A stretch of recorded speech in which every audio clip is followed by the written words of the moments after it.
Hey everybody, welcome to the first of 3 live training sessions for the email list building challenge. So we got some stuff we got to cover here, but first of all, just give me a 1 in the chat box if you can hear me and see my screen okay. Should see the, oh, is the audio working? Yeah, should see the forums. And on here, I want to show you something too. This is just from the previous one. So you should see the Etsy and birthday challenge from September 2021. Okay, good. And let me know where you're at. I think I recognize most of you in here. I'm in London. It is currently like 17 degrees Celsius, kind of chilly, but nice autumn day. And I think it's going to rain too. It's pretty dark in here. Rock Hill, South Carolina, Cambridge. Oh yeah, we just down the road again. We got India, Pakistan. Holy crap. Nice. Sweden, there she is. Swedish girl. Oklahoma, beautiful. Right on. Right on, right on. Vegas, of course. Yeah, I know you're always here. That's cool. And we got BC. What's it doing in BC? Yeah. Right on. All right. So we got quite a few on here as usual, which is good for a, what is it, Thursday, October 14th as we shoot this. So first thing I'm going to do is give away 50 bucks. So remember in here, I said you guys, it was very simple. We said implementation week, 50 bucks. So I'm going to do a draw for $50 to the winner of implementation week. To enter, you have to start a new thread in this forum section. That's all you had to do. That is all you had to do. That's it. And I want you to post what you did every day until next Thursday. Make a daily entry. To the people who do this, you'll be entered into a random draw for 50 bucks. So I guess this was too difficult for a lot of people, but anyway, we got people doing it, and I love it. So there are quite a few that actually posted, my implementation week thread, and so I'm going to now go here and do a drawing. So what I did is I put their names of the 5 people out of 210 on this forum who actually did it. Shows you that people will look at stuff, but they won't take action. These people are action takers, and they're going to make money. They're also going to make money right now because I'm going to draw one and give them 50 bucks. So I put all their names in here. If I missed anybody, I don't think I did. Just let me go back to the next page. I don't think I missed anything. Nope, I didn't. So we've got 5 big action takers that are about to win 50 bucks. So what I did is I went here to random number generator, and you can see I'm just going to press it. This isn't the winner, but as I press it, it just generates a random number between 1 and 5. So I'm going to push it right now, and then what's the start thing? I don't know what start does. Oh, there we go, start. And it will generate a random one right when I press stop, which is going to be right now. So number 2. So number 2 is Kaylee X Web. You just won 50 bucks. So what I need you to do is email me, ppccoach@gmail.com. Oh, if I can spell right, gmail.com, and I will send you $50 via PayPal ASAP. Probably not while I'm on the call, but there's our winner. So this bribery will be happening again for this challenge as well. So during implementation week. So if you did miss out on this free shot at easy money for basically no reason except typing a few characters into a forum, you can get into there next time, okay? So I love this random thing too. I didn't know the start thing did that, start and stop. It's actually very cool. Okay, so we're gonna move along now. We're diving into talking about all about building a list and the importance of that. So what I'm gonna do is show you an overview of what we're going to cover in the next 3 training sessions, and I'm going to dive in. So let's go here. So this is the 3 aspects that we need. So training, so we'll call this training. No, what do we need? We need a products/store. And then I'm going to do a duplicate of this. And we also need an email program to use. Call it software, even though it's all online. I always thought of software as like offline that you have to upload to your computer or put in your, your CD, but it's not like that anymore. It's all completely online. And then getting people on your email list. This is the hardest part. So here's what we need to do. Usually it goes like this, right? So we've got people on our list, we have them onto the email software, and then we'll sell them products, right?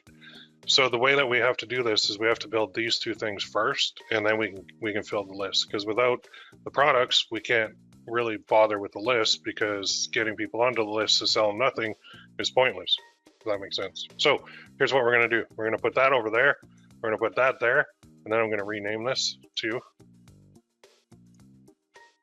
today is number 1.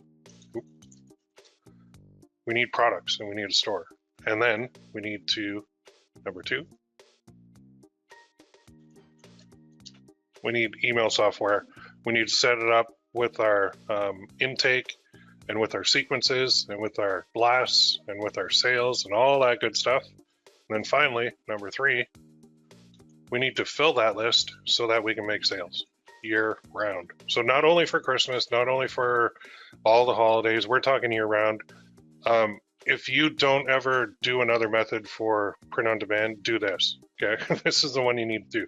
So we need products, we need a store. Now, this is what we're gonna do today.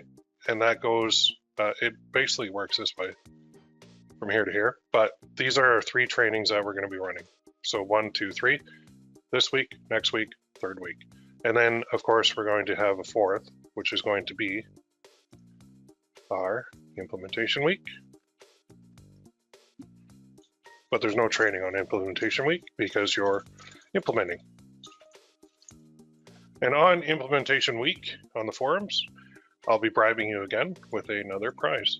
And you can see how difficult this one was. All you had to do was make a post and you'd be entered into the draw. So this one is, maybe we'll do something a little bit different, but this is the overview of the 30,000 foot level. So we have a ton of training on the forums already on, products and how to find them and how to build them and all that wonderful stuff. But I am going to go through this today because I do want to show you a couple options for building a store. Now, as far as who you use, you can use whoever you want. I'm going to use Gearbubble for mine just because it's super easy and that's what we've been focusing on. But you don't have to use Gearbubble. You can use Shine On as well. So don't think that you're only stuck with one. You can use Printify. You could use there's a ton of different print-on-demand companies out there. You could create a Shopify store and do this. It's not really the product in the store.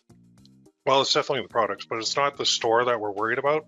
It's more the email list aspect. Okay, so just to get that clear. So I'm going to show you a free way to do it. And then if you guys want to go with paid options, you're certainly welcome to. But the whole point of this whole series of trainings is to get you an email list built up so that you can market to that list all the time. And I think in week 2, when you see what we're doing with the marketing, your mind's going to be blown away. You're going to be kicking yourself and say, like, why the hell didn't I do this before? You can even run products to your Etsy store.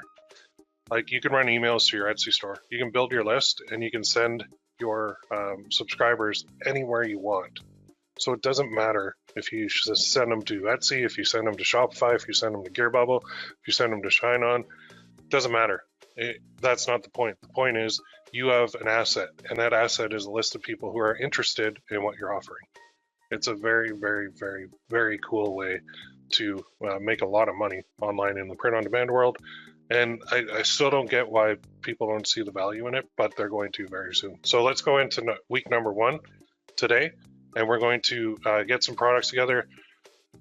First thing we got to start with is, what niche do we go into? Do we want to do a niche or do we want to do a general store? So I'm going to pull this up real quick here just to show you this. Well, actually, let's go with the Google Doc because then I could share it after. Oh, new.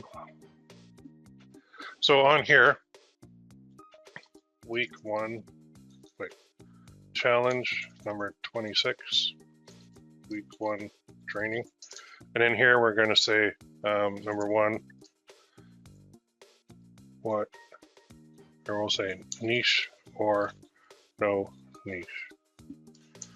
So what do we want to do? Do we want to do a niche, or do we want to do a generic one? So a generic one would be something like family gifts, which everybody does. A niche would be like fishing niche, where we could still do family gifts, or hunting niche, where we could still do family gifts, or we could basically do any gifts that we want.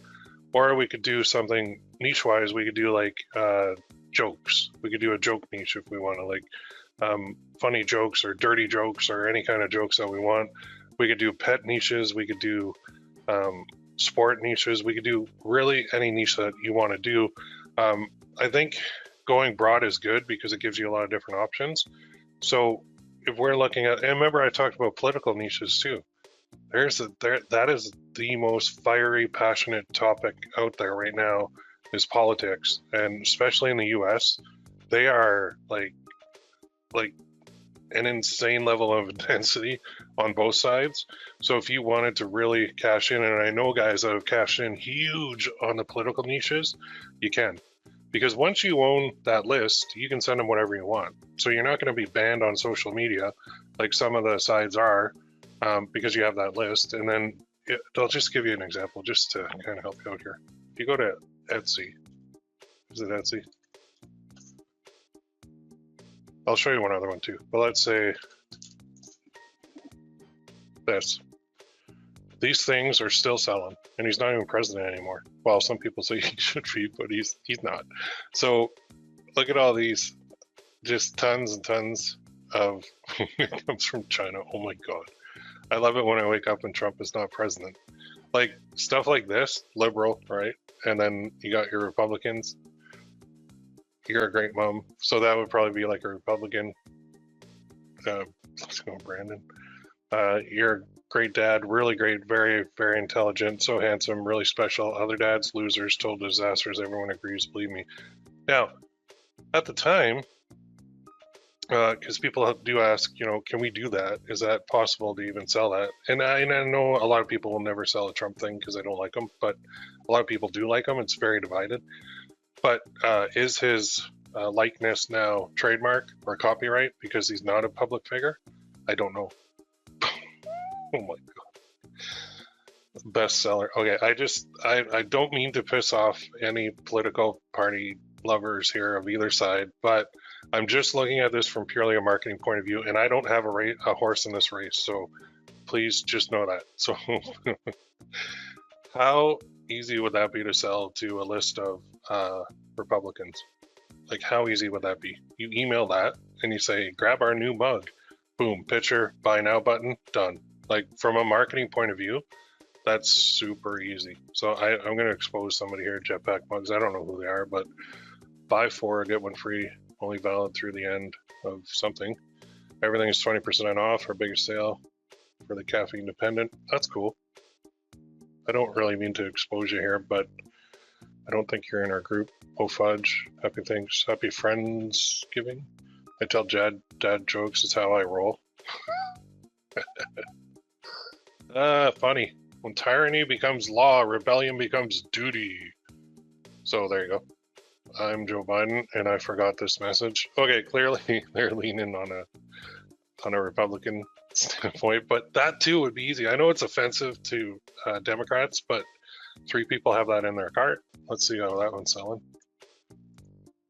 I'm purely looking at this from a, don't get offended. I'm just looking at this from a marketer's point of view. That's it. So you want to create a political list, an email list in the politics game, you can. And because they are so passionate and fired up about both sides, it just works really well. So one of the biggest players in this whole political niche is these guys. These guys have made a literal Mount Everest of money in the politics niche. And it's American as fuck. Pardon my language. I know I'm going to get an email from that lady who emails me every time I swear. But this is just, it's funny t-shirts and stuff like that. They do a lot of, they had a lot of Trump stuff on here. I don't know if they took it down. Club, there's a club there. Ambassador. holidays, new arrivals, men's, classic, American history, patriotic, hoodies, flag shirts, political. Let's try this. Here we go. So all this stuff. The quicker sniffer upper. Oh my god. Dick pic. I'd rather get COVID-19 than Biden 20. Raise your hand if you still like beer. Okay. Oh my god. Jobs, not mobs. There you go. So it's all very, very political. This Let's Go Brandon, I can't remember what that's for, but I'm not 100% up on that. I may not be perfect, but at least I'm not a Democrat. So there you go. You do. I may not be perfect, but at least I'm not a Republican as well. All this stuff that will work very, very, very well and sells very well. And this company has made so much money on just in the politics niche and by polarizing. And you can see they have both sides. I haven't really seen anything Democratic here. Mainly Republican. Yeah, I don't. Yeah, I don't really see any Republican in here. Or I mean, like, going after Republicans. It's more going after Democrats. So I don't, I got to be careful in here because I do, and I'll probably get an email from somebody who I said something wrong about that too, but I really don't have a horse in the race, so I don't care. I'm just a marketer, like I said. That is a huge one. Who owns it? That's a good question. Oh, Shane Wild. An Iraq War veteran, previously convicted, imprisoned, and honorably discharged for defrauding the corps, the Department of Veteran Affairs, of $100,000 before founding the popular clothing company American AF, has used the Facebook page of his military. I did not know that. Oh my god. Wow. That's an interesting story. Wow, very cool. Well, the dude's smart, and he's now making a mint because he's cashing in on people's anger. So, you know, you could go that route. You can certainly do it. I think another one is like on the less, you know, political side. You could do something like motivational quotes or something like that, or you can even go like this. This is a good one. Funny mugs, and you could do a whole like niche of just funny mugs or funny sayings or funny whatever. And how many millions of funny quotes are there out there that you could slap on a t-shirt, or you could slap it on a coffee mug, or you could do whatever you want. When you're coming, somebody's asking like, how would we tie this in with necklaces? It's a little harder because the necklaces are more like gifts, but you could take, say, a funny shirt. Let's go here. Let's go home. You could take something like, you stay safe, I'll stay free, and you could put that onto, that's not really going to work on I'm thinking on a message card, if there's any quotes in here that you could actually put in. But it'd be a little bit more difficult. Like, you can't really put, in my defense, I was left unsupervised onto a message card because it doesn't really make sense. So the jewelry game, but these are all overprints. The jewelry game is a little bit different from the coffee mug and t-shirt game. So, you know, the reason I don't really sell many t-shirts anymore is because you can't promote them with Facebook ads. And the reason I don't promote coffee mugs on Facebook is because you'll never make a dime. You know, like you can't charge enough for a t-shirt or a coffee mug to make enough. That's why I've been selling necklaces my whole like career, because the margins are like way bigger and I can actually take some profit out. But with your email list, you can do anything. You don't have to worry about the margins. The only cost, and there doesn't even have to be a cost, is building your list. So anyway, so niche or not niche, I mean, that's up to you. So if you want to get into like jewelry stuff, then you got to think of a niche like maybe family gifts or something like that. If you want to go into like the political side, you can, and you can build up email lists pretty quick with those. Especially if you're passionate about it too, then it's easy to write. You can also go into the pet niches, which are super popular. You can go into like stages of life. Like I could start one on like the dad club, and it could just be I don't know, funny shirts and funny mugs that I'm going to sell to the dad club, and or dad bod city or whatever I want to be. You know, I could do that because I can speak their language. I know what I like. I know what they probably like. So it might be an idea for me to do something in that area. So if say you're a grandma, you could start like grandma's newsletter, or you could sell grandma products. And in that case, you could do jewelry because you could offer like jewelry to kids who want to, or to like granddaughters or grandsons, right? You could sell jewelry, you could sell mugs, you could sell whatever you want. So for me, I think the example I'm going to go with is like very broad. It's gonna be like funny quotes, like jokes type. The joke niche is what I'm going to go into as an example for you guys, just to show you how we can get things going with that. Because I like them. Like when I go to Etsy, I'd rather look at this, like the funny mugs, than any of the political stuff, right? So and stuff like this, like it makes me chuckle, and I like it, and I could actually sell that for like 13 bucks and still make some money with my email. So this is popular now. I haven't seen popular now. Have you guys seen that? Oh boy, we just hit one. We just hit one right there. So look at that. So 141 reviews for this product only, divided by 0.1. Damn! 1,400 sold. All right, let me just show you something real quick here. Because what we're going to do now is dive into how do we organize this stuff. Because I got a lot to cover today. So let me go here. I'm going to take a screenshot. I'm going to save it to a folder. And you're going to repeat this process when you pick your niche or whatever you're doing. Then you're going to do this. Like we have, I do suggest going through the previous challenges too, because you'll find a lot of what I'm doing right now is going to be in those previous ones. So let's go email list building. Now, right in there, and I'm going to go folder. I'm going to make a folder called research. And then in here, I'm going to save it. Now, I'm going to move this over here. And just make sure I can see my audio. Okay, so now I'm going to do the old school here, Google Sheets. Next step is create a sheet. This is going to be, now I'll share the sheet with you guys so you don't have to create this. But if you're not doing like jokes or anything, then for your email list, then this isn't really going to apply, but I'll just put one in here. So challenge 26, email list building, research products. There we go. Okay, so up here I'm going to put the usual image, quote, URL that I found it on, status, and then notes. And then I'll put that in bold, turn that background, or turn the text white, turn the fill black. And then I'm just going to freeze this column. So I think it's view, freeze, one row. There we go.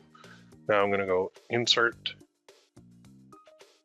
image and cell, browse, and I want to go here, here, here, here, here.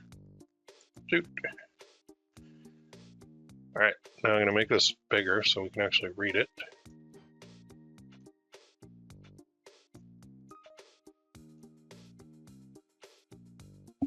Let me make my whole screen bigger. There you go. Okay, so, and here we, now to the lady who's going to email me because the F word's in there, I'm sorry, but I'm not sorry because I don't really care. I'm an adult and I can swear if I want. So I apologize that will offend you, but please stop lecturing me on saying the F word. All right, let's go back here. Can't please everybody, right? Go back here. Just gonna grab that URL to put into my sheet. And status is pending. And notes, 141. Let me put a little dash. 141. Oops.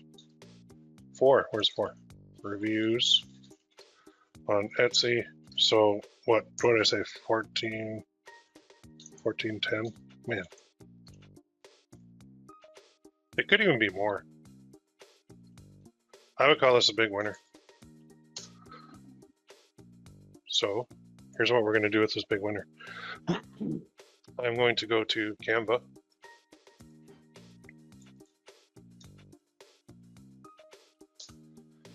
And I'm going to go here, get out of that. I'm going to go here, and I'm going to go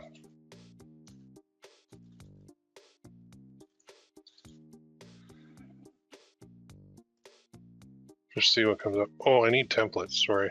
I need templates. Templates. Actually, I had templates there. I'm going to go back. Over here, I got quotes.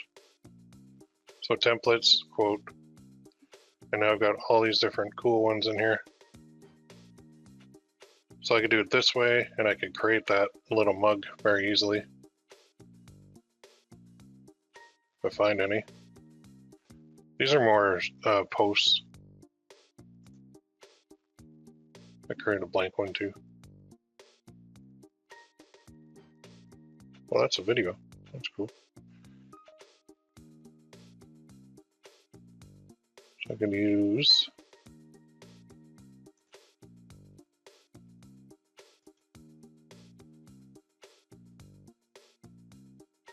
yeah, let's create one from scratch. So text or mug designs are super simple. So let's go custom size. Let's go 1000 by 1000. And all I'm going to do is put some text on here. And I'm going to put an element in the middle. So let's go text. Let's go V1. Where's my recently? Do something like this.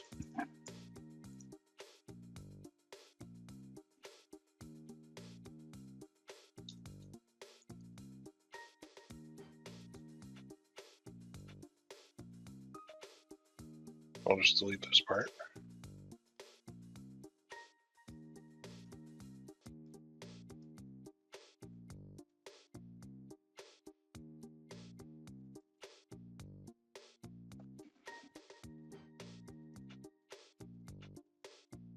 I'm just hitting making it smaller. And what I'll do is I'll put an effect on it. Move that up. I could just do it like that too, but I do a curve. I do less of a curve.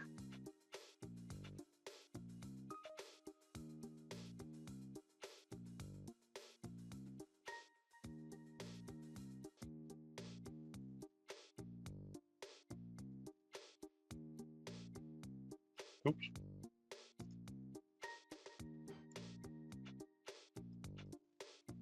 And then I could put do a duplicate up here. I'm totally winging this because I haven't even thought of what I was going to do. So let's get rid of the curve. Just do something like that. And in here I'll say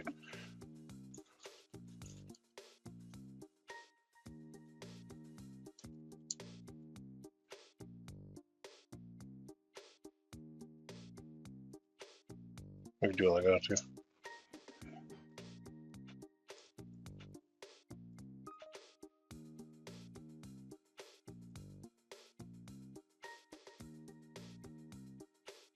Or I could go like this.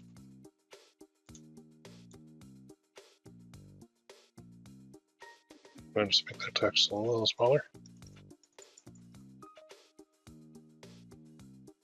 And in there, I can put an element like a sunrise.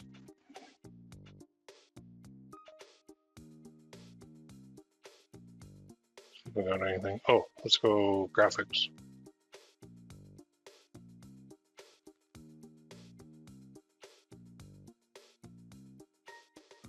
That one's kind of cool.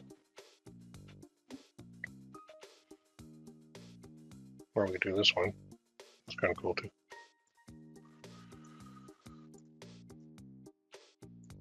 Make that bigger.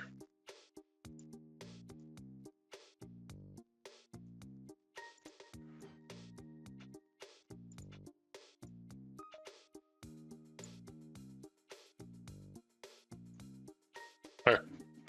So now I'll just center all these. So hold down your shift. Then we'll go position. No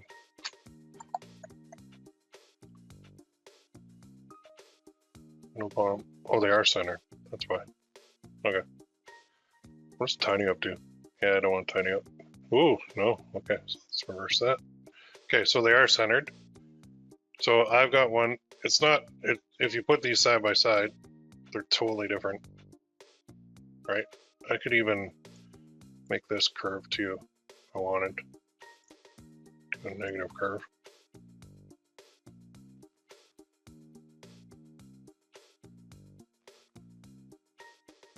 I could make that font bigger.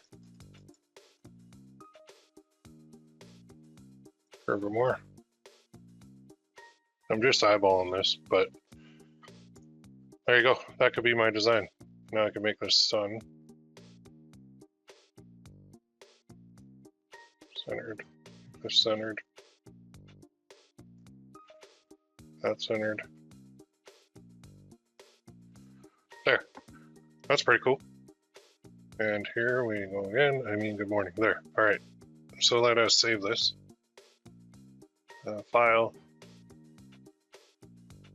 Oh, did we lose audio? Nope. Audio is still there. And yeah, I do have paid Canva.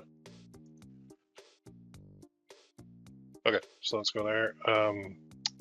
File, save to folder. We'll create a new one, and we'll call this, for me, it'll be, and then add to new folder, just so I have this saved. And now I can go download. I'll do a PNG, transparent, because that way I could do it. Well, you don't want to, you always want to do your files transparent for print on demand.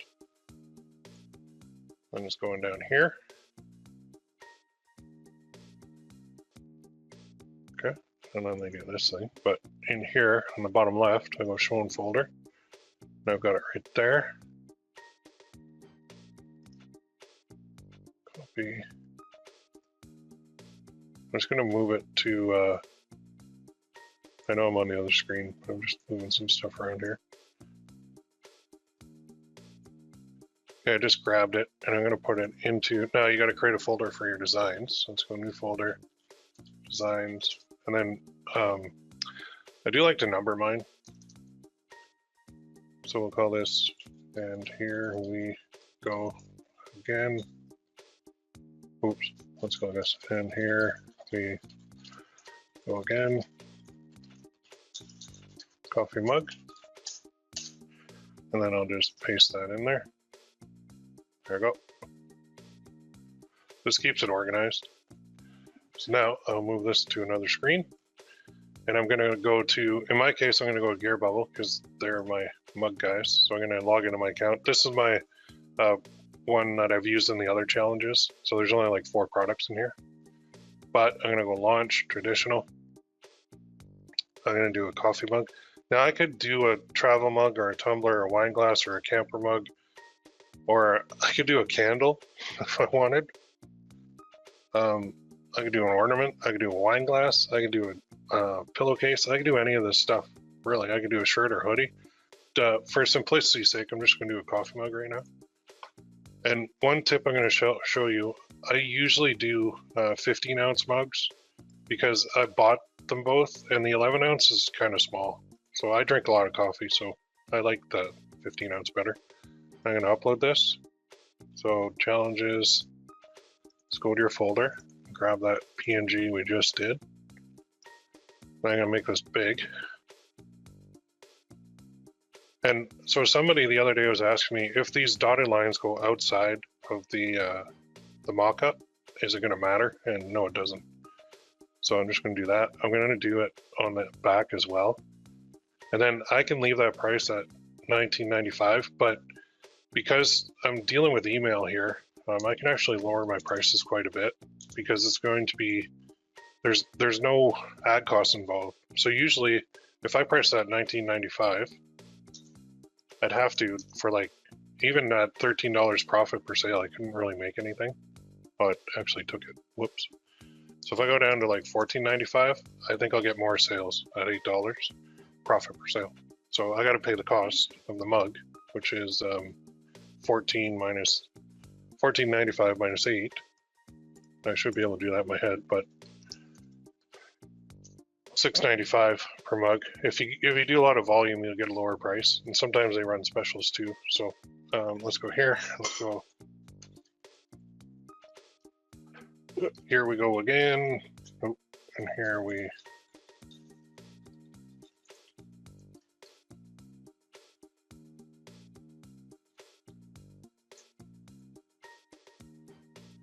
There. And then here we don't really need to put anything. We could do categories, but we don't need to. We can do tags, but we don't need to. We could leave that on. I usually put at 10 just out of habit, but let's go here.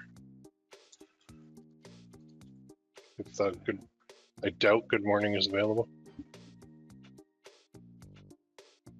I'll put an F on the end. So I've got my title. I left this blank, but we could say this.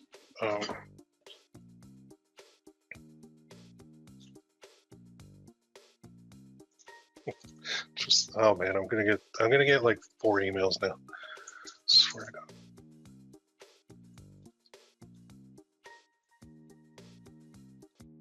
Perfect for you, or you can give this beauty as a gift.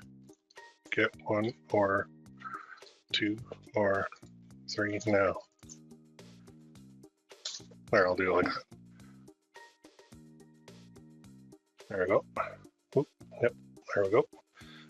Evergreen, leave that on. Set back as default, no, don't need that. Terms of service, turn it on. And here we go, launch.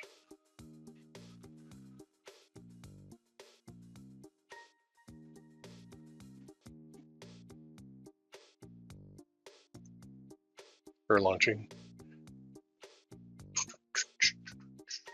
Question coming in, do you have the paid Canva? Yes, I do, because you get more stuff. So I bought the paid version. I think it's super cheap, like super cheap. So it's worth it. I don't mind paying for stuff that I use all the time. So on this page, you can view your campaign, launch a new one, whatever you want to do. But I'm gonna go here. I'm gonna view it, and there you go. There's our mug. So now we could attach an upsell to that as well, but I don't really have any in the store right now. So to do that, you would just go to my account, and then you go under settings, and then up here there's upsells, and you can put analytics in here too, and tracking, lead generation. So what this means is when somebody buys it, they'll add it to your email list, but they're actually coming from the email list, so we don't really need that. Tracking pixels is like Facebook, Google, or whatever you want to put. Analytics, I don't really use that at all, but upsell is cool. So you just click yes, and then you can pick any of your other products that you want to offer, and you can put it on a discount. And then when they buy, they'll be offered the next one too. So I don't really have enough funny mugs in here to do an upsell, but I do suggest that you do upsells on everyone, because if you can turn that $8 into like $12, that's a bonus, right? So let's just go back here for a sec. So I can now send people to this page, and they do some nice mock-ups.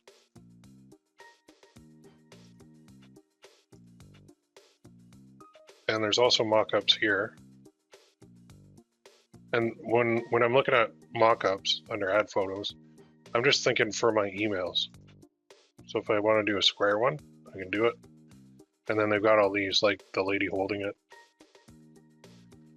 So I think like I could download that image and put it into an email that I send and say, hey, one of our best-selling coffee mugs is available to you right now. Image, buy now button. But we'll get to that email setup in a bit. So let's go back to my account, because there's one other thing I want to show you in here under your account. So basically what you're going to be doing is creating a bunch of products right now. You need at least, I would say, 5 to get started before next week, so that we have stuff that we can sell people on the email list. If we don't have any products to sell, then we're not going to be able to do it. And that goes back to step 1, which is, are you going to go niche or no niche? Are you going to go broad, or are you going to go narrowed down? So again, the niches, like we covered all that already. So now I want to create a store. So I've got options. I can do Shopify. I can do Etsy. I could send them to my Etsy store alone, which is that my Etsy store? Hang on. Let me move this over here. I can't remember which store this is. Got too many of them. No, that's not it.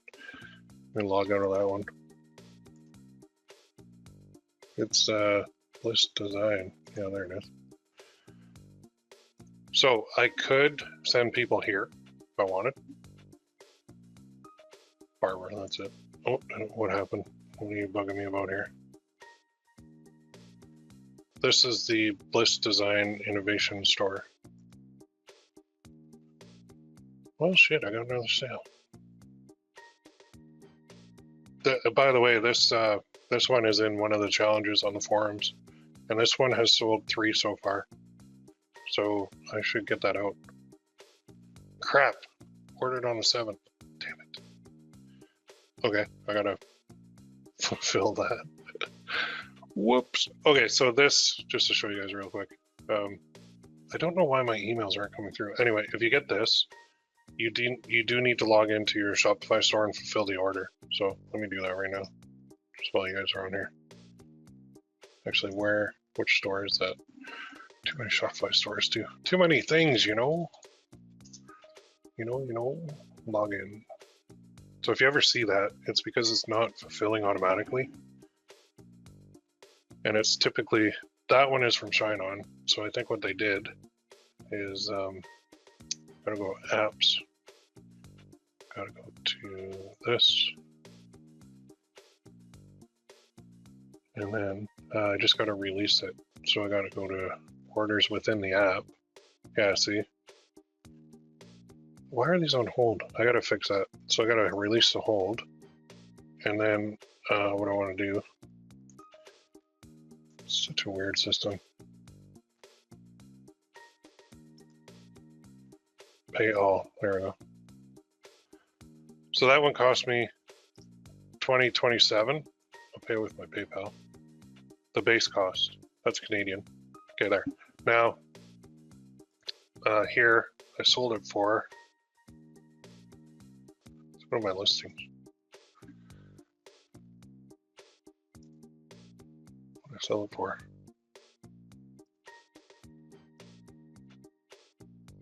$53. So, just remember that number.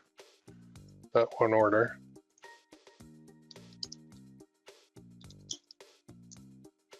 That made me $33. I've sold 3 of them. So you know how my forums cost $49.99 a month? Well, that one challenge, I've sold 3 on a demo thing that I wasn't even planning on selling, and it's already made me $100 profit. So there you go. That's sidebar, but let's go back here, because what I wanted to show you is I could send them here too. And if you're not seeing what's working, that's working. So these are hooked up to Gearbubble, these ones. I priced that super high, that. 3 people have it in their basket. What? Damn, I gotta make more of those. So the whole point is I have an email list, I can send them here. Or I can go back here and I can say, okay, I wanna just create a store on Gearbubble to keep it simple. I don't even need this because I could send them directly to here from my email. But if I have a store, then, I mean, I could do like add to cart and they can buy more than one. So if you missed that, go to your account in Gearbubble. This is not GB Pro, this is just regular Gearbubble. Yeah, people are saying Shine On Etsy integration should hopefully be released by the end of the month. I've heard that for like, how many months? Like, have they said that? I'm not holding my breath either. I mean, if it comes, it comes. That's good. But we have other ways. So, again, you can create a store in Shine On too. So you go to your account, go to stores. I don't have any, so I'm going to create one. And I can do a standard store with a banner, store with a slider, store with the cart, standard store with a cart. This is what I want, is a standard store with a cart. So, because I can add multiple items to the cart. So let's go next. This is a really good one when you're selling when you're sending an email and you're saying 50% off everything in the store for a limited time, do it now. Offer expires in 48 hours. And then you can create a coupon here in Gearbubble too and have it expire on a certain time and date. So it's very good. Now let's name our store. So let's call this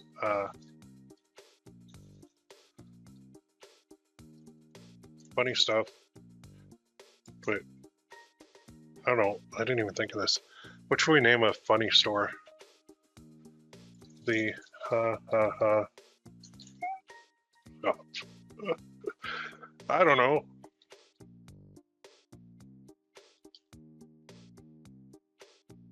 There you go.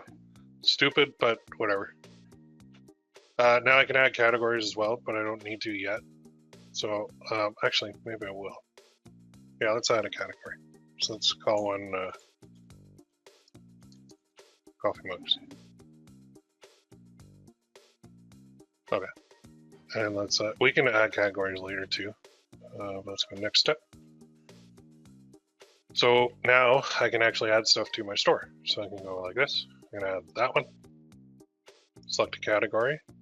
We'll just add that to store. It's added. Edit, because I don't have categories for some reason. Then I'm gonna add the second one. This one, I hope I still give you a boner when you're older or whatever. Add it. And then let's go to our store. So let's go back to my account. And let's go to stores. And let's go to our store.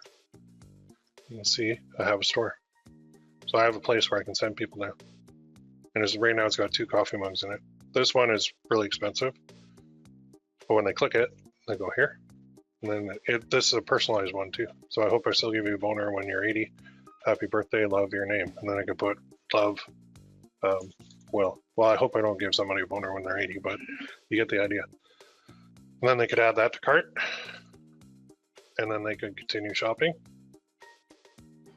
And then they're taken back to the main page and they look at this one and they go, ooh, shit, that's funny too. I like that. And then they add that one to cart and then they continue shopping and then they go back to the main page and then they can look at more and more and more and then they can check out up here. Checkout. So, yeah, I mean, creating a store, there's nothing to it. There's really nothing to it. It's super easy to do. And the whole point of today was showing you that, you know, to research, create, launch, create a store. We did 4 things today in under an hour. So there's really no excuse why you guys can't do this. This is what we need because this is where people are going to land from our emails. So it's kind of like a necessary evil, but I could even create another one real quick if I wanted, but using the same process and adding it. But I don't think we need to because I think you guys get the point. If you have any questions, you can ask them. But as of right now, I mean, so our niche for us is funny stuff. So my plan is to sell coffee mugs, sell t-shirts, sell hoodies, sell, what are those called? Tumblers? Basically any POD product I want on my store. So I've got the niche, which is kind of like funny stuff. I got my store, so I created a store in Gearbubble for free called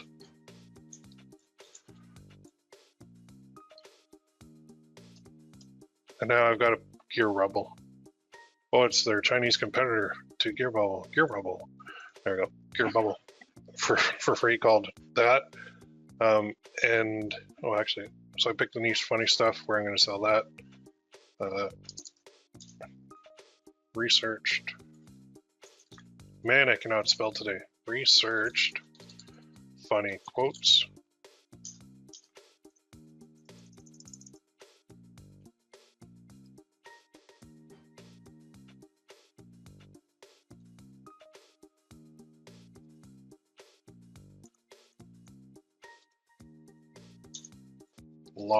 Created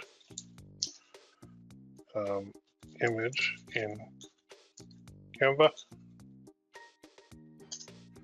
launched product on Gearbubble, created a store, added product to store. So what are you going to do? You are going to rinse and repeat.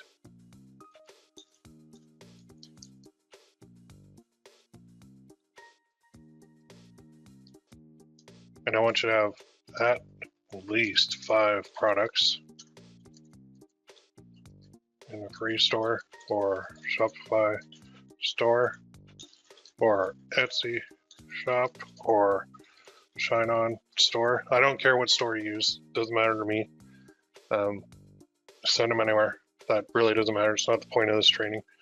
The point is we need somewhere to send it. We need somewhere where we can actually monetize our list. So this is kind of the most important step, but it's not the most important step because a lot of you already have products and you could easily group them together into a store.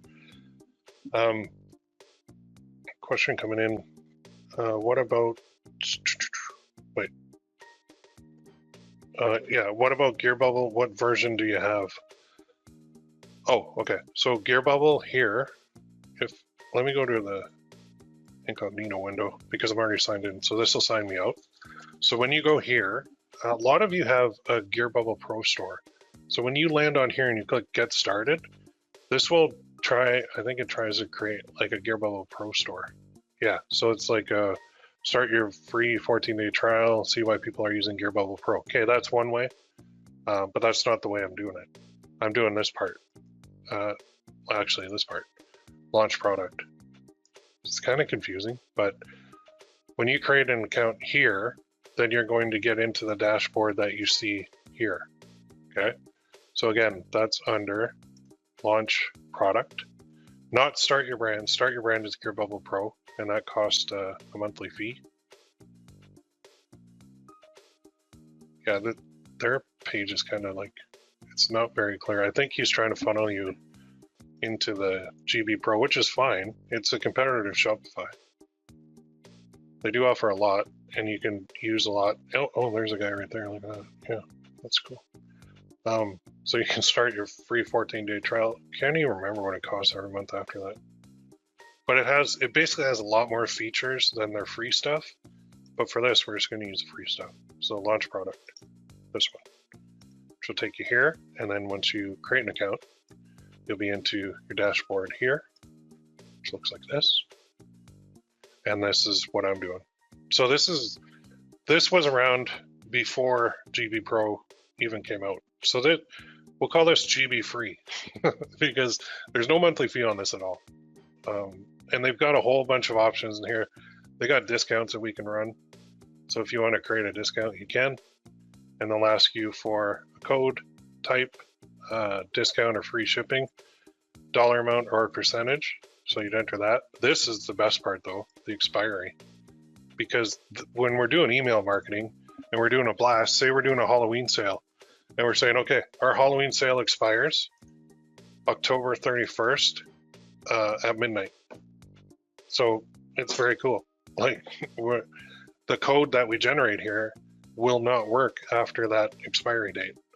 So how cool is that? That means when we set up some emails on a schedule, we can also create our discount codes that expire on that same schedule so that we're legitimately running a sale.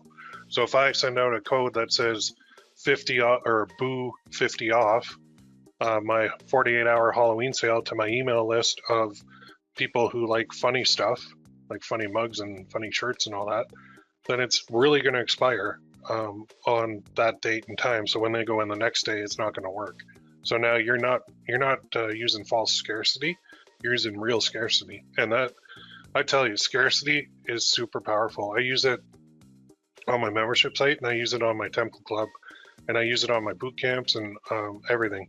So I only open up for a certain amount of time every once in a while. Like my template club opens up on basically the last 2 or 3 days of the month. I'll open up the club to new members, but it legit does shut down. And then the first of each month, all the new templates go out.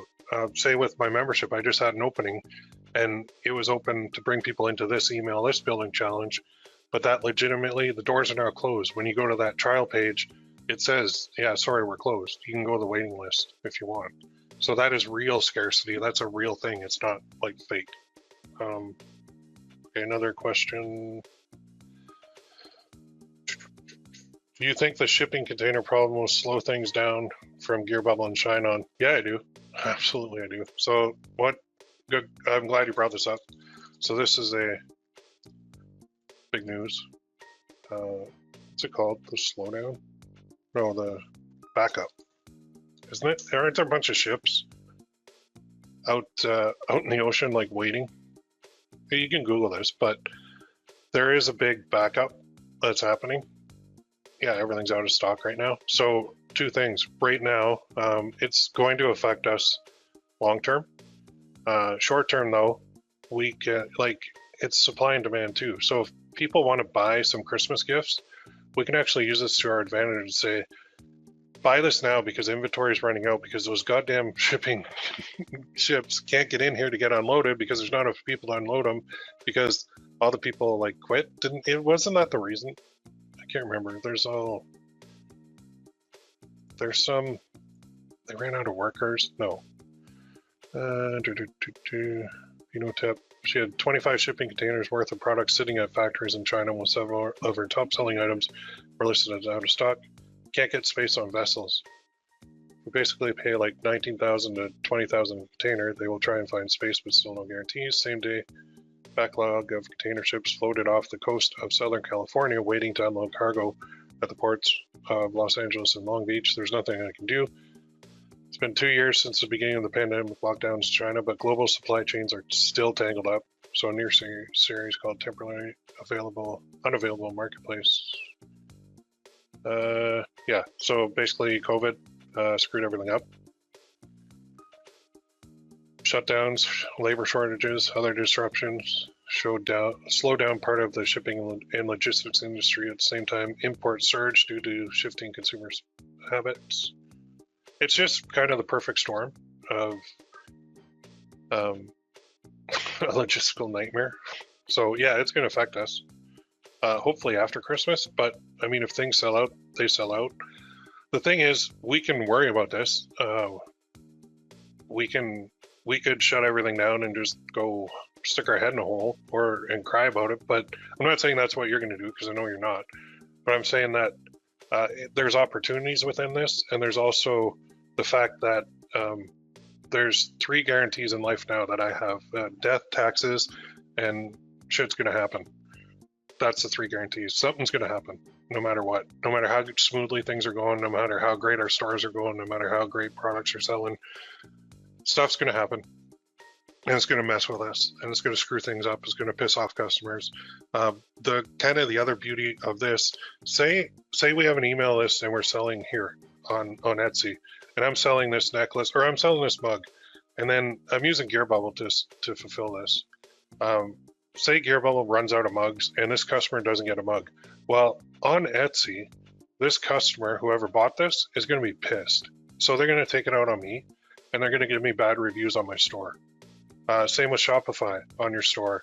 They're going to be pissed off at Shopify, your Shopify store. They're going to take it out on you. They're going to leave bad reviews. It's not going to be as bad as Etsy, where bad reviews will tank a store. So right now, you bring up a good point. Maybe sending people to your Etsy shop from your email list is not the best idea, but instead, then there's companies like this, Gearbubble, where I can create a product right here.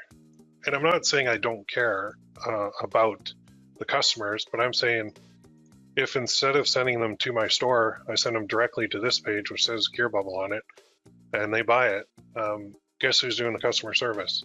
Hint, not me. So I'm not saying I don't care. I'm just saying that I don't have to listen to the people complain, and there's really nowhere for them to leave a shitty review on here and try and kill my business from something that's not my fault. So if you have a Shopify store, yeah, you're probably going to be in trouble. If you have an Etsy store, you're definitely going to be in trouble, because Etsy customers are super finicky and they will leave a bad review in a heartbeat. So going with a platform where the platform does the customer service for you is a little bit easier. Now, with your email list, you might lose a couple subscribers, but at least, I mean, losing a couple of subscribers is easier than dealing with emails all day long of like, where's my product? And trying to explain how the perfect storm of pandemic crap finally hit and is going to hit us in a couple months. So yeah, you do bring up a good point, but that's how we deal with it, I think. I don't know. Oh yeah, too many people don't like the mandatory vaccine and are leaving their jobs. That is absolutely true. Yeah, they don't want to get that little jab, so they're leaving. Which, I mean, that's a whole other can of worms. You could even open up, if you really wanted to hit something where people are passionate, open up an anti-vax shop, and then open up a vaccination shop, like where all you sell is products that are dealing with vaccination. So, for example, and again, people can do whatever they want to do. I don't care either way.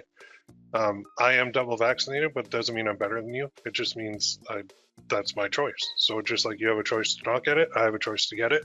And I'm not going to try and tell people what to do. I don't care. If people don't get it, don't get it. That's up to you. If you get it, great. Good for you. But look at this. What was I going to do? Oh, yeah.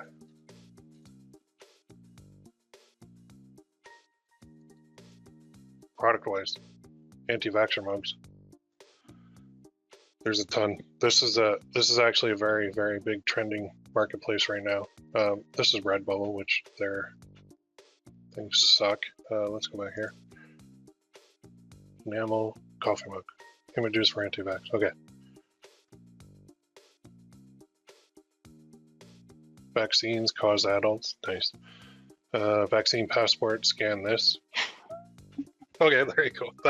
So that's funny. So let's say you're an anti-vaxxer and you really don't want to get it, and you want people to know. There you go. Buy that and drink that at work. I think that's funny. That the vaccine and the vaccine niche itself is a niche now, because on one side people won't get it, on the other side people have got it.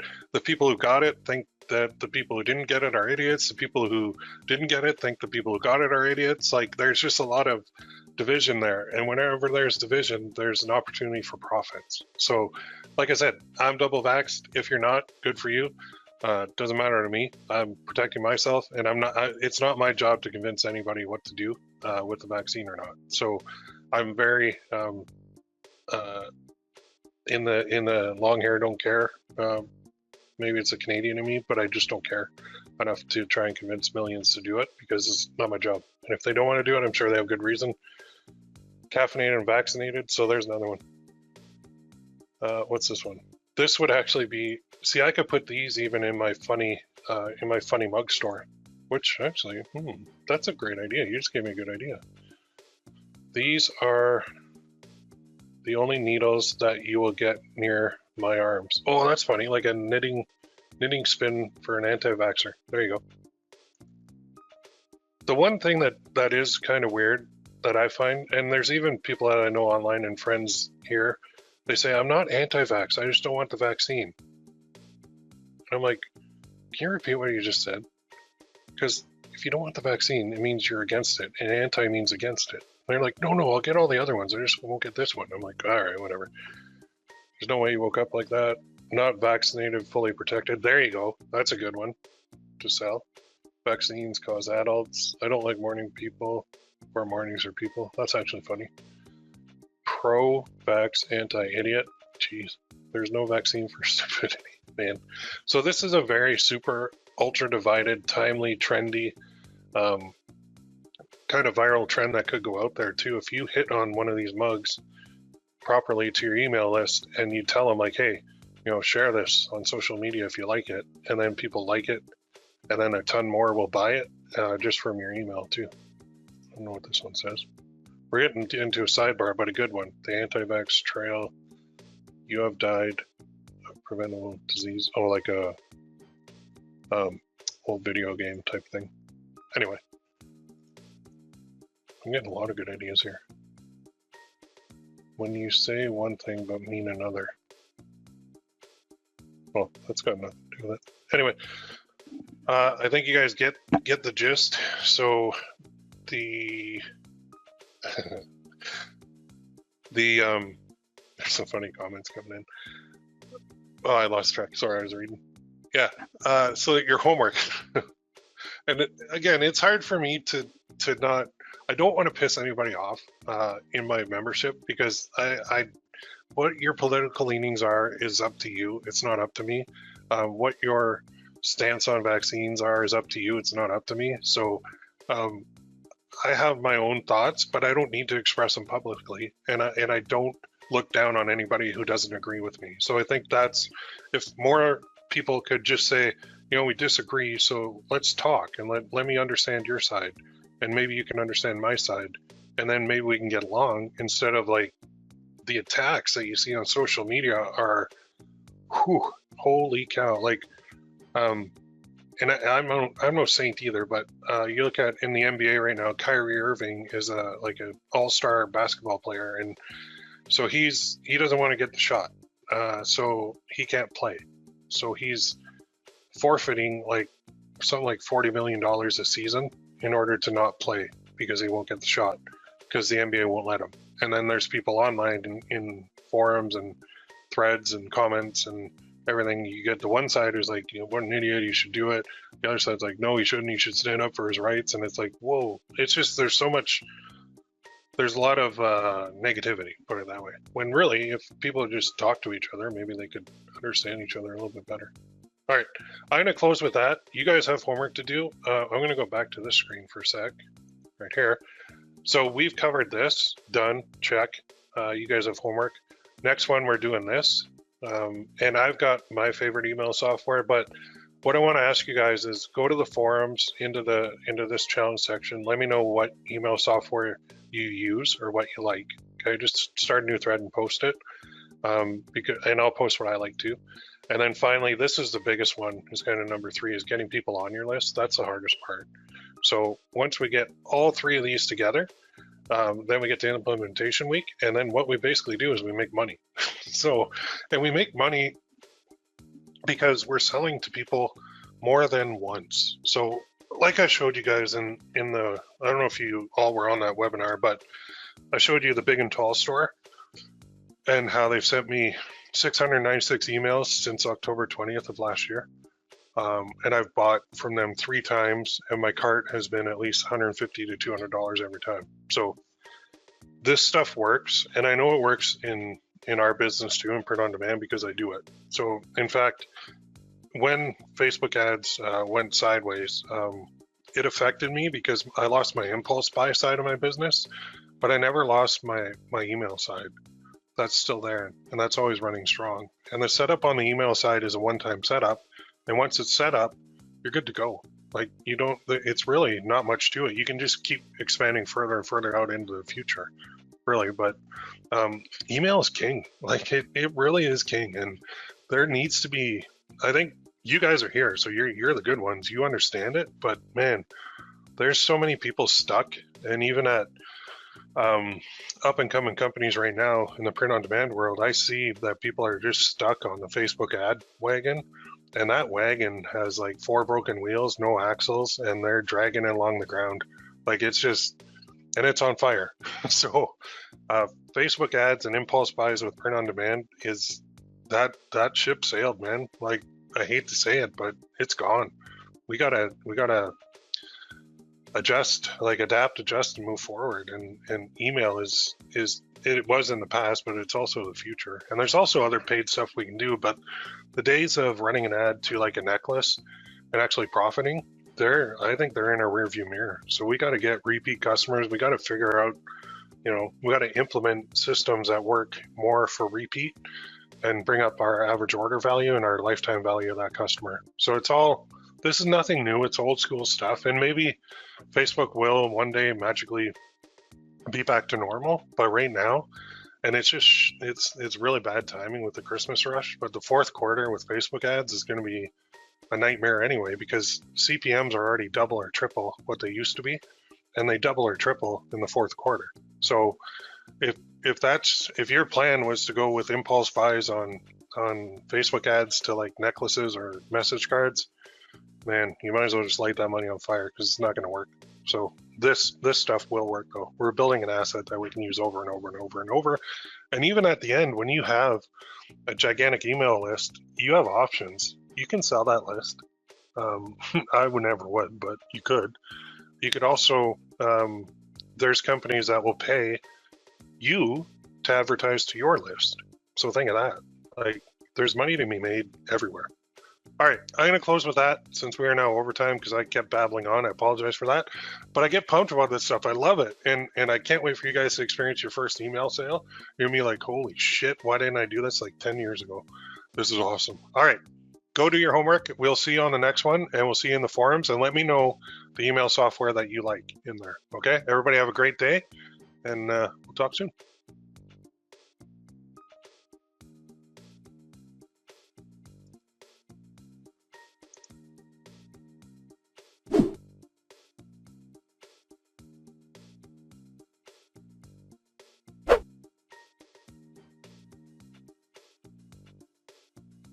Hey, Will here from PPC Coach. Welcome to live training number 2 or 3.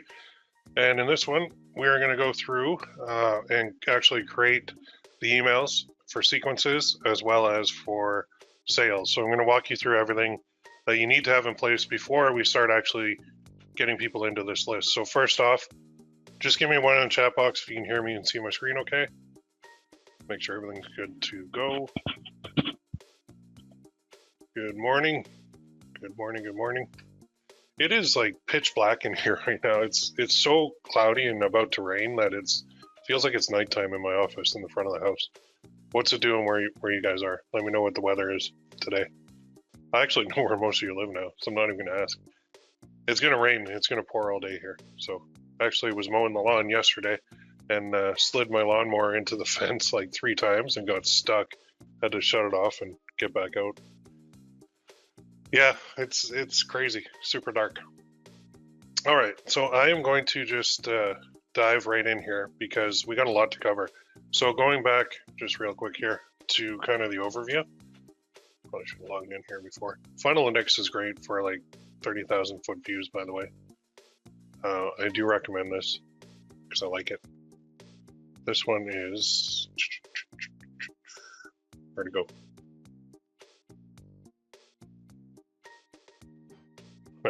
Lost it. Oh, here it is. Challenge number 26. So we are here. We've done the products in store. Now we're going to do the email software. And then number 3, we're going to do getting people on your list. And number 4 is going to be implementation week. So before we can get people onto a list, we have to have a list. And we have to have all the sequences set up. And we have to have the sales, at least 1 or 2 sales set up. Right now we're coming into the next big thing, which is going to be actually Halloween. We can run a Halloween sale. And then after that, I think it's November 29th, we can run a Black Friday, Cyber Monday sale. So I'm going to show you at least how to set up one sale here, depending on the time. So if you go here and go, when is Black Friday 2021? So Friday, November 26th. So if we go to our calendar, so we've got one sale we'll run in October, and then we'll definitely run a Black Friday sale. And we'll make a ton of money. So Black Friday is the 26th, so Cyber Monday is the 29th. So that whole 1, 2, 3, 4, at least 4 days, we're gonna be running a sale in our store. So let's go dive in and get this thing done. Just to show you a couple things too. I actually added a couple more mugs just to get a couple more, beef up the store. So I'm going to add those to the store now. All I did was launch them the same way I launched it before. But I wanted to show you guys how to add it to a store on Gearbubble. So you go to Stores, and then you go to Advanced, and then we are going to go to Add Remove Products. And then we're just going to see these 2 new ones. They're not added. I'm just going to hit plus. Category, I don't really have a category. I should probably put categories in there. Plus, add to store. So now, when I go to my store, let's go back to my account and then stores, and then if I click it, there's the URL. So now I've got like 5 mugs in there. I should probably fix the pricing to make it all kind of the same. So I'll put them at $19.95 because I'll show you why in a second. So let me fix this one. This one's personalized, so I'm going to run that at $24.95, but this one isn't, so I'm going to run that at $19.95. So I'm going to edit the price real quick before I get into the emails.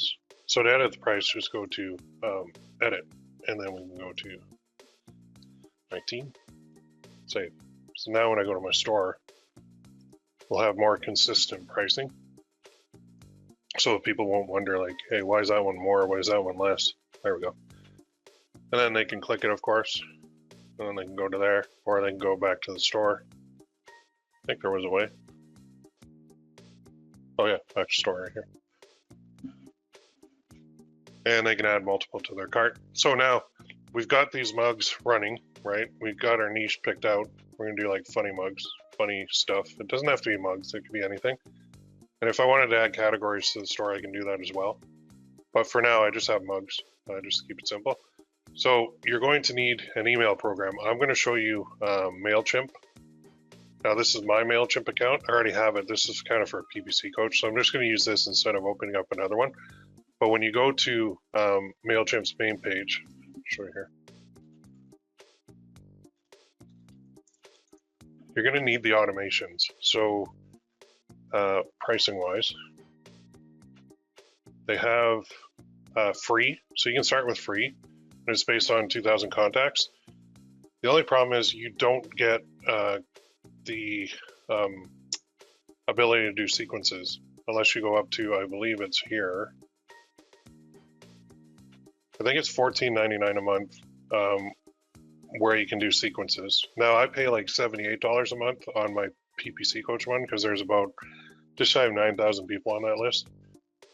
That's in US dollars. So that amount, like you can open up a free one, and then you're going to need I believe it's standard in order to do the sequences.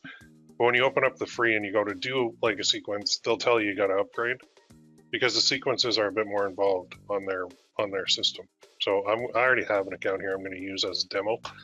So I want to do a sequence. So this sequence means when somebody joins my email list, I want to automatically start sending emails, like without me having to lift a finger anymore. And remember, going back here, like if we go to big and tall, these guys are sending me emails all the time, right? So this is what I want to do. I want to automate my emails right now. And look, they even have like kind of timely ones. The NBA's back. Yesterday was the first game for the Raptors, and they actually lost, which kind of sucked, but they showed some promise. They're in a rebuilding year. But this is what we want to do. We want to get this type of automated emails set up. So in order to have that, we need a trigger. The trigger is a tag. So when you're starting this, the first step you need is a tag. So you go here to, it's under audience, and then tags, and we're going to create a tag right here. And we're going to call this tag whatever we want to call it. You can name it anything, but I'm going to call it joined funny list. Because I like my funny, yeah, it'll be my funny list. So I'll do create. So now when someone joins my funny list, I want an automation to happen that will just start, it will put them into a sequence and just start emailing them things. So now the second step is to go to automations. And now they have customer journeys and they have classic automations. So the customer journeys is pretty easy. You do have to, I think, go to classic if you want to get a whole bunch. So I don't think classic is going to be phased out at all. Let's go to customer journeys again. I think there was a limit on how many you can do in a sequence on here. So let's go back here.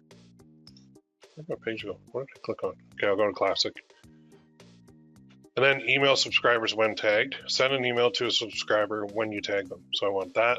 And this is going to be, now this will be your list, your audience. So I'll do begin. And then in here, what I'm going to do is set up MailChimp to watch for that tag that I just added. So the trigger, one day after tag is added to the contact, please select a tag right here. We have to set this. So go edit, and we're going to go immediately. So we're going to send them an email right away, and the tag is going to be joined funny list in my case.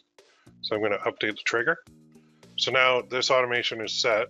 the sequence will be set to go immediately after they join my list. So when they join my list, I'm going to tag them using landing page. Their actual landing page software will allow me to tag them automatically with Join Funny List, and they're going to get this email. And the schedule starts every day, all day. Filter by segment or tag, we don't have any. Post send action, we don't have any because we don't really need one.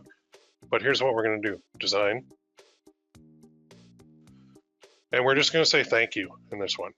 So name your email. We can call this number 1. Thank you. And all we're going to say is thank you. That's it. And we're going to click next.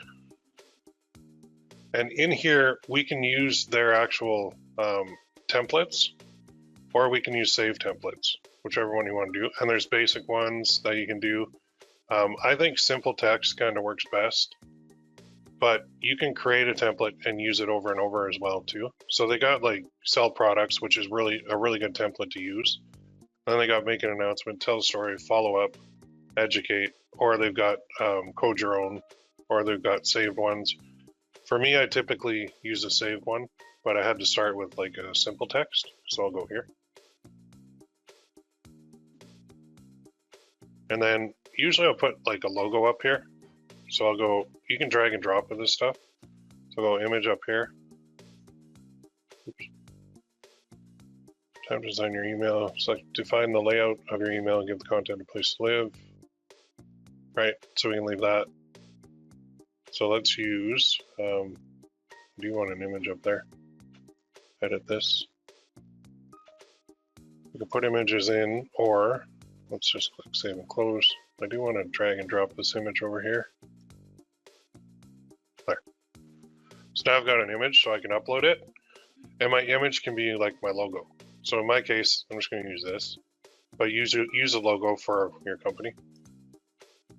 And then I can edit that as well, and I can make it a little bit smaller if I want. So you put your logo up there, and then you'd say here in the header, you can say thank you, and then we can center that. Then here we can say hello, thank you for joining the funny list. Or we can say my list, or the list. We will be in touch. Did you know we also have a free Facebook group, or whatever you want to put in here, right? So for me, I always say when somebody joins, I say click the big blue button below to check it out now. Now, I'll highlight this and I'll do it in 18. Just makes it bigger, and then you can click that, you can kind of go bold. And then, so I'm going to say we have a list, so save and close. Now I'm going to add a button here. And this one will be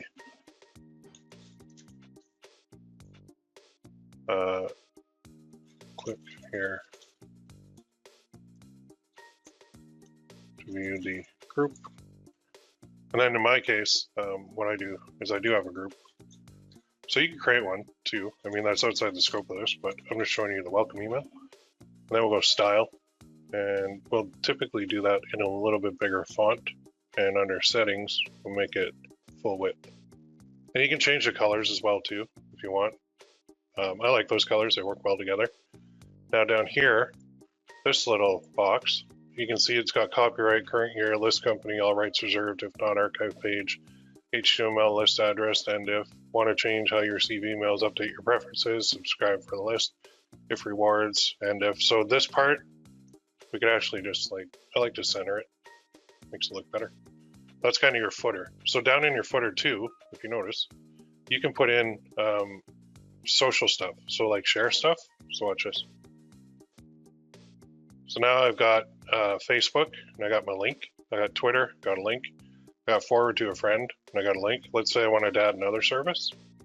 LinkedIn, Pinterest, Instapaper, I don't know what that is, but you can add all these to your footer as well, so that people can share it whenever they want.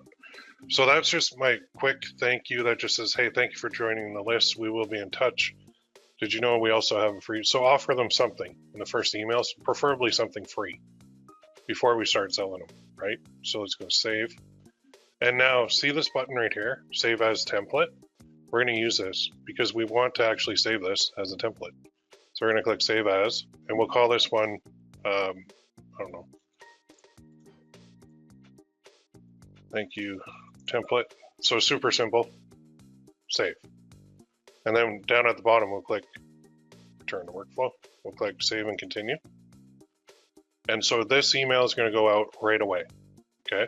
Now, we're not making money off that. We're just kind of saying, thanks, join our group. So now we could say, thanks, check us out on Instagram. Thanks, subscribe to our YouTube channel. Thanks, check out our free Facebook group. So we're just kind of offering them more ways to interact with them on the first one. Now, here's where we start making money. So we say, add another email. And this is going to be number 2. And you can see trigger is 1 day after subscribers are sent the previous email. So whenever they got this, we can send this. But here's another thing you can do, this schedule, which is a nice little trick. You edit the schedule and you say, you can send it every day, but you don't, like, there are certain times of the day where email is more well received than other times. So you can send at a certain time. So you can say, okay, we're going to send it every day, but this is going to go out in the evening. So we're going to send an email about, I don't know, or maybe we'll do a morning email. So send it out at 8 o'clock in the morning, right? So we'll save schedule. So now this second email is going to go out every day at 8 a.m. So if they join this list, no matter what time of the day they join, say on Monday they join this at, it doesn't matter what time, Tuesday at 8, this email is going out. So now we're controlling the time when they actually get the email too. So let's design the email. And we're going to name it. So it's going to be number 2. And this is going to be our first offer. So we'll say, I don't know.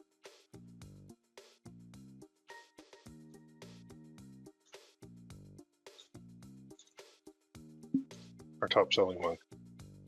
Okay, and then here we go. Our top selling mug with a question mark. Now we can also use these emojis, and they do kind of work well with emails because they stand out in the box. There's a lot of discussion on whether to use them or not. I like to put them in because I think they do work well. But here we go. Our top selling mug. And then I'll go next down at the bottom. And now here, under Save Templates, I can save some time here. I don't have to go back through and recreate everything. So see, this is the one I just did, and there's no preview yet, but if I click it, it will load. It's loading right now, and it'll load that whole thing so I don't have to redo it. So now here I'll just click on the header. I'm gonna go like this.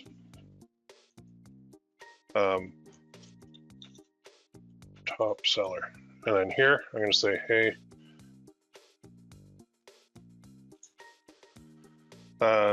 this mug is our top seller. Wanted to make sure you saw it too.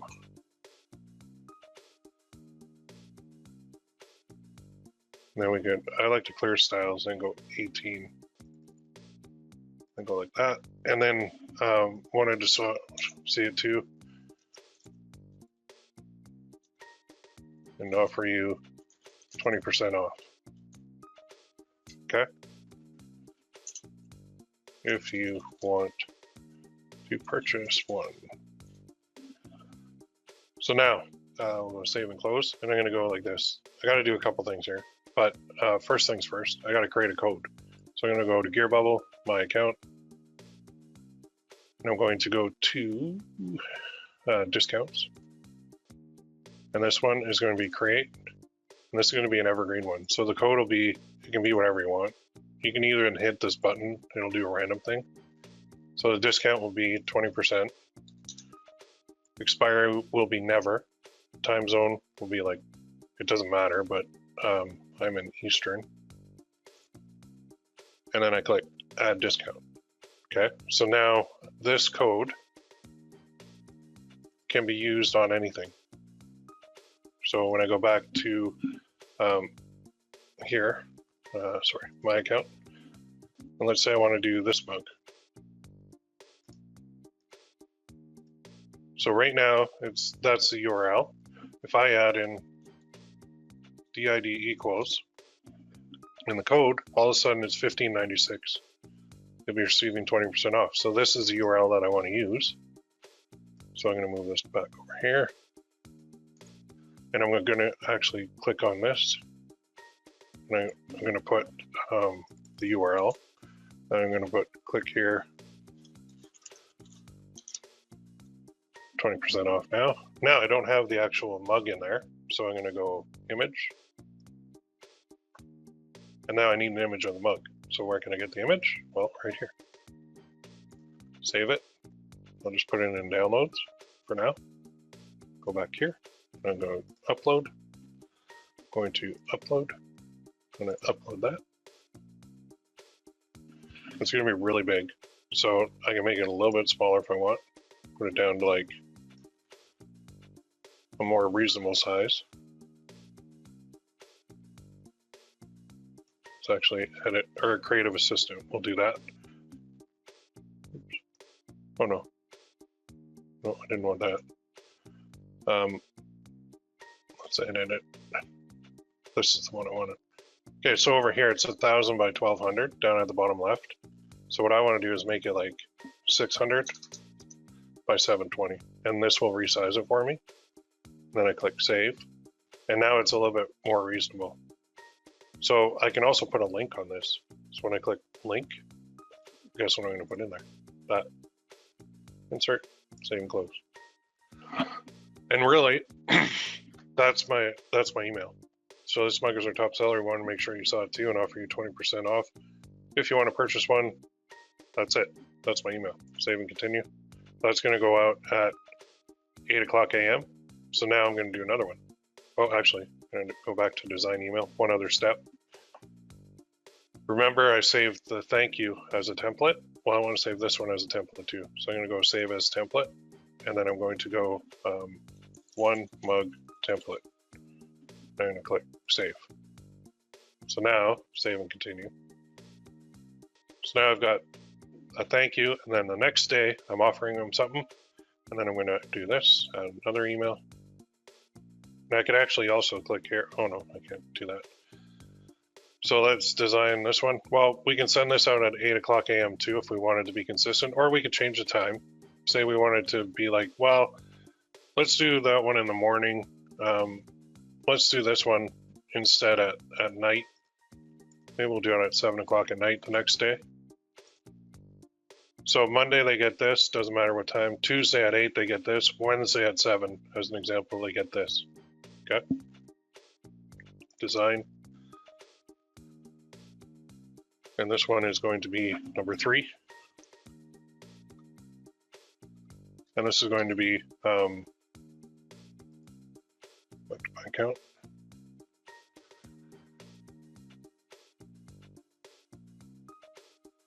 I'll do this one. So again, I'll say same thing. I want to save that image. And this time I'm going to try something here. So I'm going to say, usually when you put a subject like that, you'll get a reaction. Now, you're going to lose people off your list, and that's okay, because they're not people that you want to keep on there. Usually, some people will join a list, so I try and clear them out as quick as I can. Then I'm going to go to saved and see one mug. Now they've put the preview there, but it's the one mug. I'm actually going to grab this one. And this one is going to be, if you can kind of piss people off in your email sometimes, it actually works better.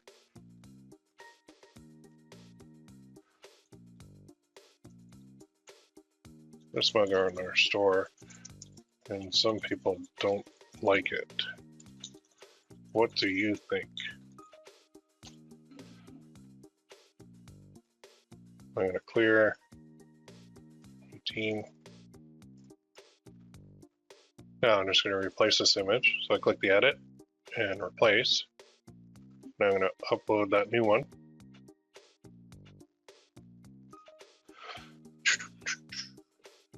And then I'm just going to edit this. So I want to grab this link. I'm not even going to put in this link. I'm not even going to put in a discount on this one. I'm going to edit. And down at the bottom left again, I'm going to put 600. Then save. And then the link, I'm going to change it to the right one. And then down here,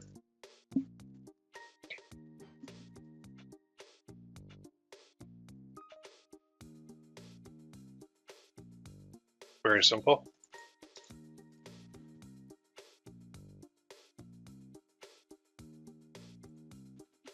So you can see how easy that is to get these going.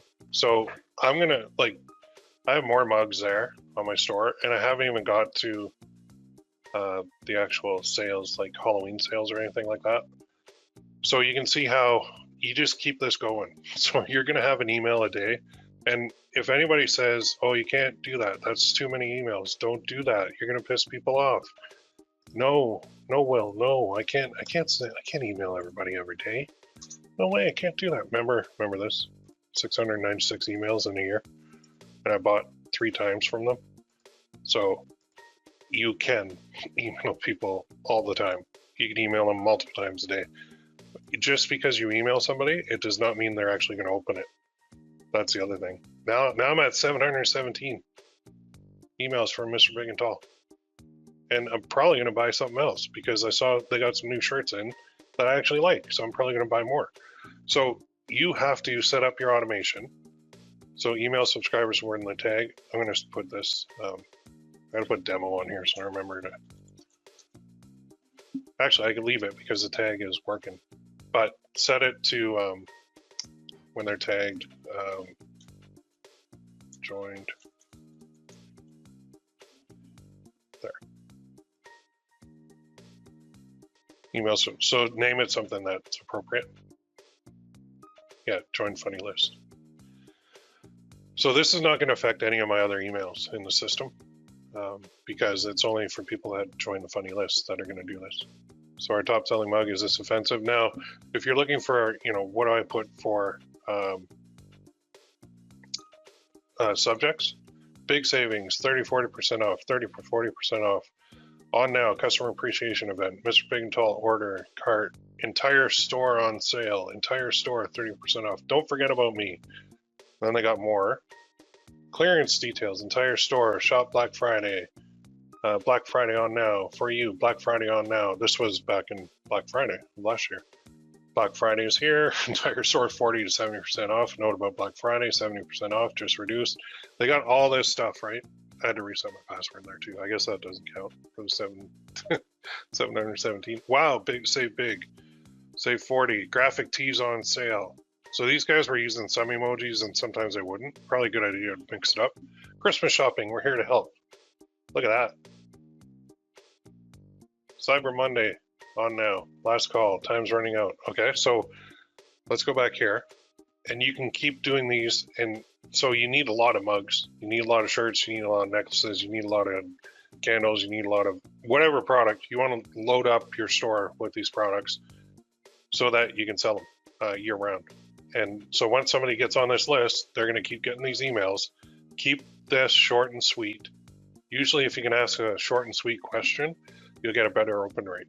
So, and again, don't think for 1 second that you can only email somebody like once a week or once a month because I don't want to piss them off. Just take your hand and smack that right out of your mind because that is not right at all. That's not how email works. Email works like this. Okay, so automation done, not done. But the cool part is when I click next in here, it will actually start this automation, ready to send, review your workflow. So I don't have any tracking. There's the emails. So I just click start sending and then start sending. So now anybody that is tagged with join funny list, they'll be in there. Now, how do I edit this? Well, if I go to automations, Go to classic, or sorry, my journeys.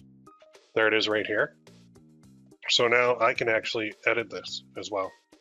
So when I put in 3, and then let's say I go to Gearbubble and I add in another one. Well, actually have, oh, how many do I have? 3? 2. Let's say I want to launch another mug. Well, I can do that. And then I can actually go back here and I click on edit. And now I can go down here and I can add another email and I can just keep going. So this will just like temporarily pause it while you're doing this. Then you just click next. Take a second. And then it's ready to go. Exit. So that's what I like about MailChimp too. When you create your campaign, your automation, your sequence, it's really good because you can edit the automation. So once you get in there and set it up, you don't have to have like 365 emails, 365 products ready from day one. You can actually do like a couple a day. So just do a couple emails a day as you're getting started. And then everybody who's in that sequence will be getting the next one, and the new people will get all of them too. So if I have like 3 emails in there and I'm on day 4 and I don't have a day 4 email yet, I can actually edit it, put in a day 4 email so the people who are on day 4 will get the day 4 email. Like they don't have to start a brand new automation, is what I'm saying. And there was, I think somebody asked about Aweber, and I think Aweber or GetResponse, I can't remember which one, but on those systems, you had to set up the whole automation in advance. And if you edited the automation, only the new people will get the edited version. Whereas with MailChimp, the current people get the edited version too, which is a huge advantage. Okay. Yeah, so the workflow would be edit every time that you add a new product here onto, like say you're using Gearbubble, or on your store, right? So add it here, add it to your store, and then I would go in here and I would edit my automation to include that new product. So as your whole workflow is getting longer, and it's getting to be more work as you do this, but it's also a good thing because the people are going to be getting your new products in email. So we can see that the whole goal of everything is to get people on this email list, because as soon as we can market to them repeatedly, basically for free, that's how we make consistent sales. Okay, so can you see it starting to come together now? Like, give me one in the chat box if that's something you're going to actually jump on like tomorrow or this week. Please do it, because Black Friday is coming up, and Black Friday works best with emails by far. And this can work for Shine-On, this can work for Shopify, this can work for Etsy, this can work for, it doesn't matter what you're selling or where you're selling it, this works. This email stuff works. Okay, so let's go here for 1 second. Let's go holidays. Switch gears for 1 sec. So there's New Year's Day. That's a holiday. That's a sale. So we need to create a sale for that. Family Day, I guess. We need a sale. Good Friday, Victoria Day, Canada Day, Labor Day, Thanksgiving, Christmas Day, Boxing Day, Christmas Day, holidays and observances in Canada. Yeah, revenue agency. Sure. Let's go like this. Holidays 2021 USA. So we got New Year's, we got Martin Luther King Day. That's a that's a sale. That's a sale. That's a sale. That's a sale. That's a sale. That's a sale. Veterans Day, Thanksgiving, Christmas, New Year's. They didn't even put Halloween in here at all. Let's go to this one. Every time there's a holiday, you're having a sale, and the sale goes to your email list. Okay. So let's go to October. Well, look at all these sales. Look at all this. St. Patrick's Day, that's a sale. Doctor's Day, didn't even know that. Good Friday, sale. Even if people aren't religious, Easter Sunday, sale. Easter sale, right? Ramadan, sale, sure. Patriots Day, I don't even know what half these are. I'm trying to find, I gotta go to October. Well, there you go, Halloween, that's the next big one. Although they're saying these all these the Prophet's birthday, Nevada Day, All Saints Day as after Halloween, All Souls Day, Election Day. Any reason to have a sale. So if you need a reason to have a sale, here you can just Google holiday sales, and you'll find a million of them. So our next one coming up, because it is October 21st, is the 31st, and that's Halloween. So what am I going to do? I want to do a Halloween sale on my store this time, not just individual products. So I need a discount code, and I need to plan ahead here. So what am I going to offer as a discount? Well, let's do something crazy and say 40% off anything in our store. Whoa, let's create a code. There we go. Discount 40.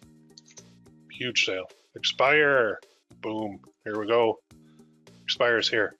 So this I believe these are at 12 a.m. Pretty sure.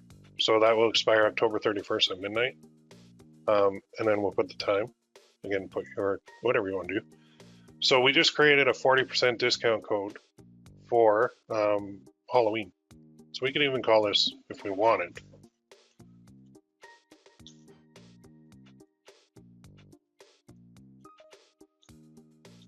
Halloween 40. But it's going to expire, so it doesn't matter if people get this. Add discount. Ready to go. So now, let's go to our store. Click stores, click on it. And then here, if we do the same thing, DID equals Halloween 40. See what happens. Everything's 40% off. Everything's discounted. The amount will show at checkout. So this is the URL that we want to use. So I'm actually going to kind of keep that there. Move this over by my campaigns. So I've got my store ready. Everything off. Everything in there is 40% off. But we don't want to do 40% off forever. That's why we put an expiry. So we have a definite time when that thing's going to be done. So now I'm going to show you something that's super cool. I want to create a campaign. So I'm going to go create email, regular. And this one is going to be sent out. We're going to send out an email to announce it, an email to remind, and then a couple of emails on closing day. So we can do like a 48-hour sale here if we want. So October, let's do some planning. Halloween is the 31st, so go back to the, 29th.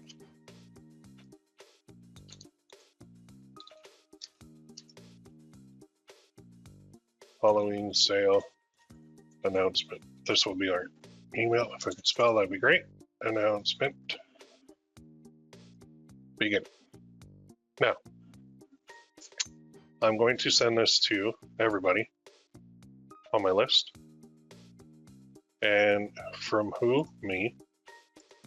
And the subject is going to be, I'm going to do this. I don't know if they have a Halloween emoji. No, they don't. The fire stuff is nice. So I'll say this.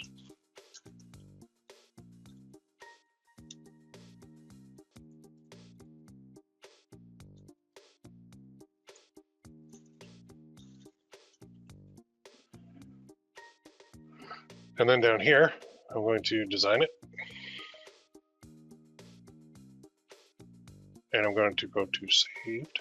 And this time I don't want to just put a mug, so I'm going to use my thank you template.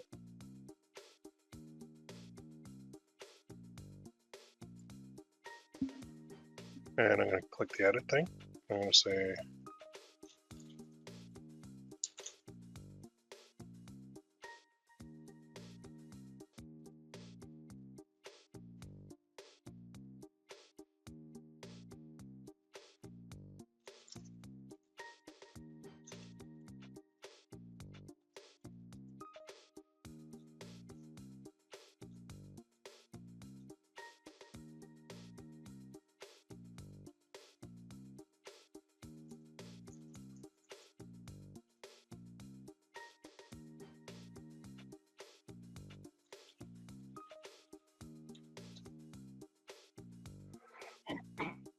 and then here,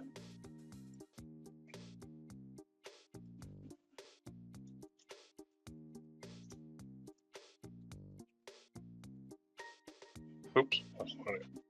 That's why we need the URL here.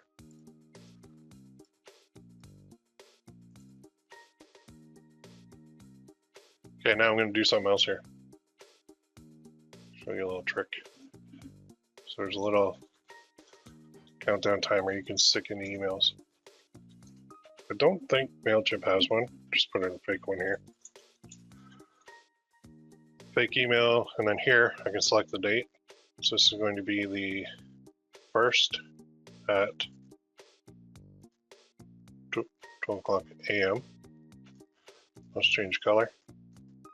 Background of that to black, that to black. I agree, generate. So this gives you this code. So the code starts from now, but you're sending this out on the 29th. So let's go back here and let's go save and close. And here we're going to put some code. And then, so we put custom code and then we just paste it here. There, we've actually got that in there. And now we can go and add another block if we want. So we can do another text block.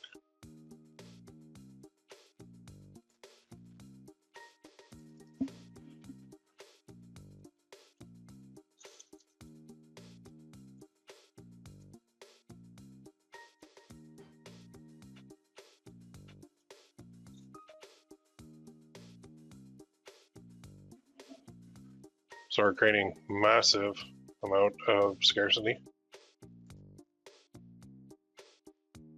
Now we could put images in here too, but we're just going to go like this. So this email alone will pull really well.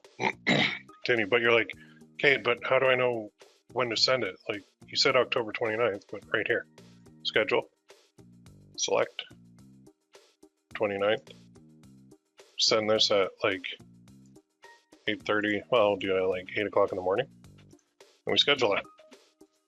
So now we've got this email going out on the 29th, announcing it with our coupon code. Oh, let's go back. So we got to do another email, and we'll go to campaigns. This is where your emails sit. So we got this one scheduled to go out there. And actually, I'm going to pause and edit this, just because I want to only send it to people who are tagged otherwise. So you can send it only to people who are on your list. So I'll edit. That's going to go to everyone. So I want to do the tag of joined. Should be right at the bottom. There. Okay, fix that. You need at least one subscriber. Oh, you bugger. Okay, so let's go to audience. If they do that, then just put yourself in it. Let's go join funny list. It's going to go to audience, open that in a new tab. You do have to have somebody in there, I guess. So let's go view contacts and just add yourself. So go search and go view. And then here under tags, just hit plus. Join funny list. There we go. So now when I click resolve, it'll do that, but now I can go back. There we go, resolved it. All right, so resume campaign, schedule. So I just edited that to only go out to people who join funny list. So now let's go to campaigns again. And we want to send out a reminder. So this is day one announcement, but let's, instead of going through all that again, just do this, replicate. And then we're going to do this on the 30th. So we're going to edit the name to October 30th. And here we're going to say, ready for tomorrow. And then we're going to go edit subject.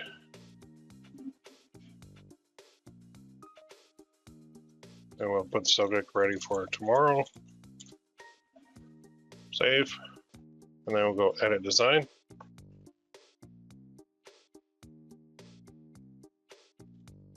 Take a second. Then we'll go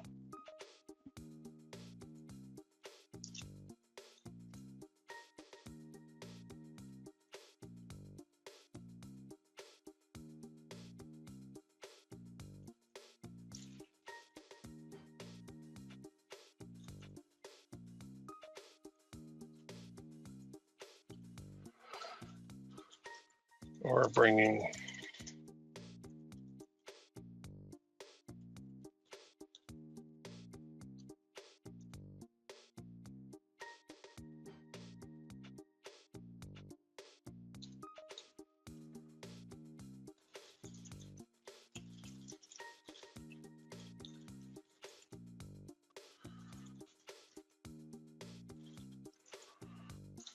to treat. I'm just doing this off the fly.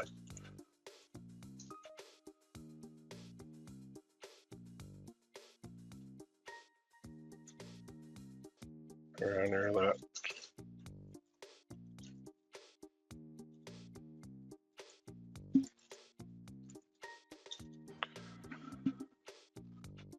There. So I just changed that to Halloween's tomorrow. And then again, same thing, but notice it kept all my stuff in there. So I didn't have to do a template because I can just do replicate.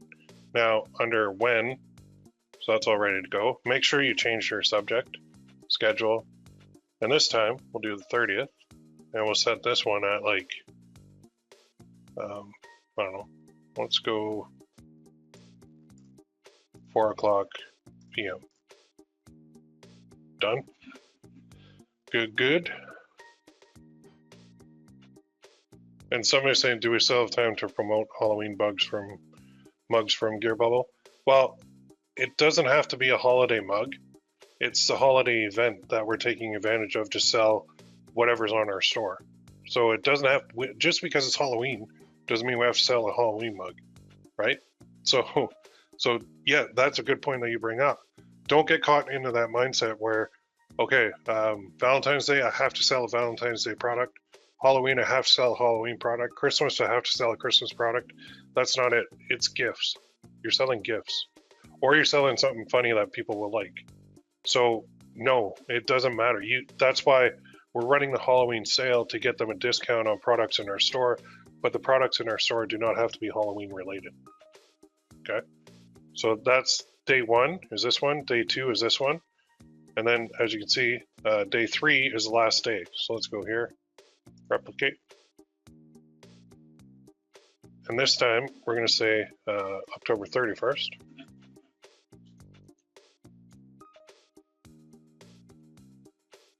Last day.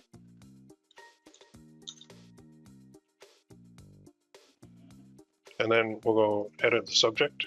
We'll say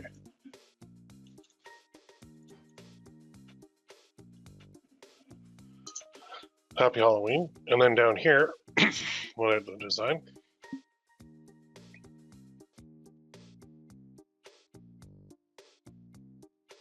And we'll say instead of Halloween is tomorrow, we'll say Happy Halloween.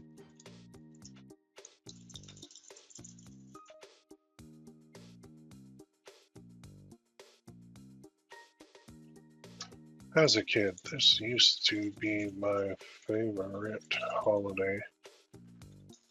As an adult, I think it still is. So, happy Halloween to you and yours from us. And just a quick heads up, our sale is still running. That's it.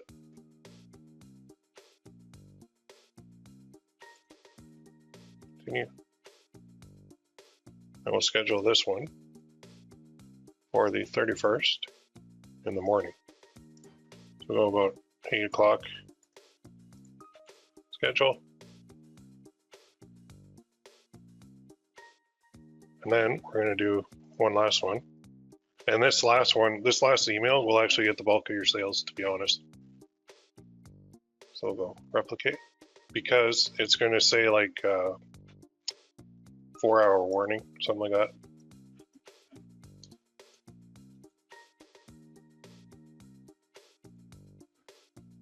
So right here, we're going to put,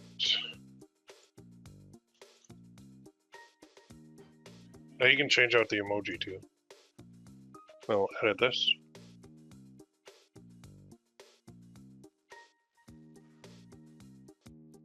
And we'll say, click this edit. 4-hour warning. And so this will go out at 8 o'clock at night. We know you're probably still in the thick of either trick or treating or answering the door, but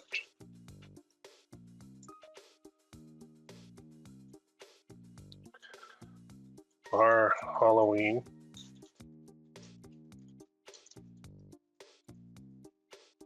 is ending in 4 hours. So if you haven't checked it out, please do now. And then down here I'll say, edit this.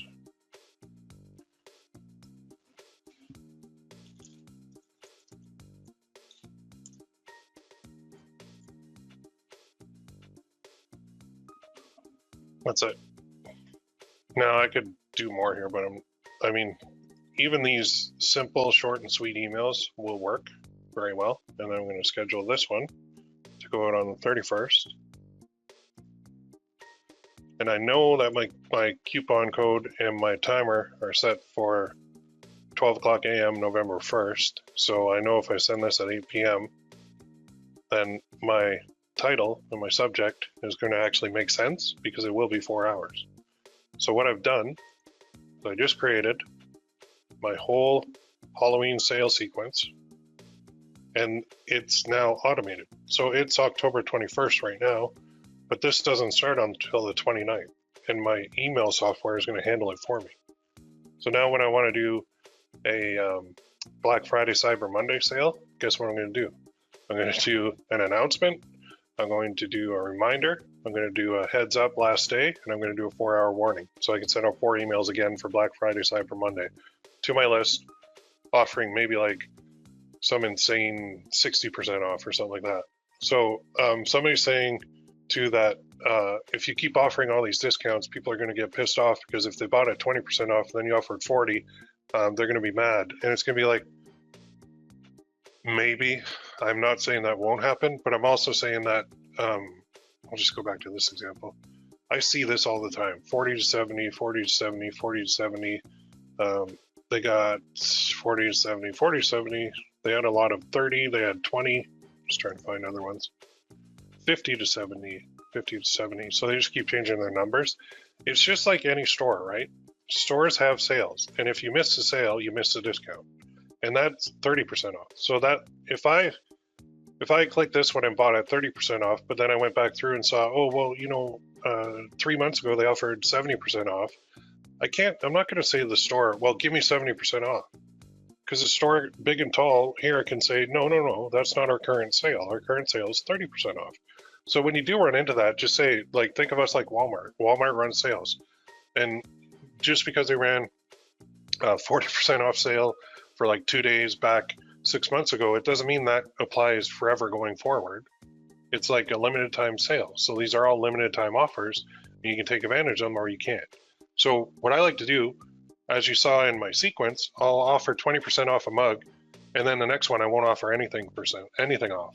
And then my sales will be popping, and I'll be offering 40% off. So it's just the sale thing, and missing the sale is something you're going to have to deal with. But honestly, it's just, that's retail, right? That's what happens. So somebody was asking about that. So let's go back here. So now I've got my my sequence, my automation set up where they're getting the email every day. And as I add more products to my store, I go to my sequence and I edit it to add in that new product, so that every single day of the year, they're getting at least a product from me, at least one. Okay, if you want to add more than one, feel free to, but I like to keep it simple. I mean, if I can get them back looking at my stuff, that's fine. So you can send them to your store, you can send them to individual products, you can send them wherever you want. This is your email list. And then we did the sale thing as well. So we did a Halloween sale, and just to reiterate, you're just going to repeat this for at least have one sale a month minimum. You can have 2 sales a month if you wanted. You go like these guys and have like a sale every friggin' day. Like, it's up to you. There's ultimate freedom in what you want to do, but this is the format: announcement, reminder, last day, 4-hour warning. That's the basic format, your 4 emails that are going to make you a buttload of money because the people on your list will buy from you. You will have people on your list that unsubscribe. Don't take that personally. It's just because they don't want to see the emails anymore. But if you have products that kind of match with what they like, they'll want to see more, and they'll actually enjoy getting the emails from you. So don't get into that mindset where I don't ever want to be spammed by anybody, so I refuse to do this. If that's your mindset, you're dead in the water. Like, our personal opinions don't matter. They don't. So just like me too, I don't want to be spammed by somebody, but if it's a company that I've bought from or that I've got on their email list and I put myself on their email list, I fully expect to get emails from them. And if I get too many, I will unsubscribe. But I'm not gonna get really pissed off and get all worked up about it. I'll just unsubscribe. So you will experience that too. You'll get the odd person too that will complain to you and then unsubscribe. If you get anybody complaining to you, just email them back and say, sorry about that, we've removed you from our list. That's it. Like, don't argue with people because it's pointless. They don't want to hear any reason or logic. All they want to do is vent. Maybe they had a bad day. Maybe they just got in a car accident. Maybe they sideswiped a suburban who was heading to the beach with his kids and wanted to fight you. Happened to be in the summer. Stuff happens. You don't know what's going on in that person's head. So don't let it bother you. So just take them off the list yourself or send them the link to unsubscribe, whatever may happen. Then you'll get people too that, just the second example is people that will send you an email every time you swear. And it's like, holy shit. It's like, no offense, but fuck off. Like, I'm an adult. I can swear if I want to. If that bothers you, goodbye. Like, get off my list. I have one woman that said, I don't even know why. I think I kept her on just out of my own morbid sense of humor. But every time I'd run a webinar and I'd swear, she would send me an email and be like, that's not very Christian of you. You can't swear. The Jesus didn't. And I'm like, so I just want to see how many times she would do it. So I'd actually start swearing on a webinar every time. And like, just like clockwork, I would get an email from her. So finally I had enough and I deleted her. But people like that, like, just get them out of your life. Like, there's no need for that negative energy. Or if you're a grown ass man, you don't need somebody lecturing you on language. I'm sorry, but people swear. They do. And if it bothers you, that's cool. Then we're not a good fit. Like, no problem at all. Everybody's different, but don't email me every time I swear on a webinar. So anyway, you will get people unsubscribing, and those unsubscribe emails feel bad. It feels like, well, why did they unsubscribe? Like, I need this person. You don't. There's more people out there. You're not dating these people. You're not marrying these people. It's just people on your list that are customers. So don't take it personally when they unsubscribe. Who knows? They might come back in the future too.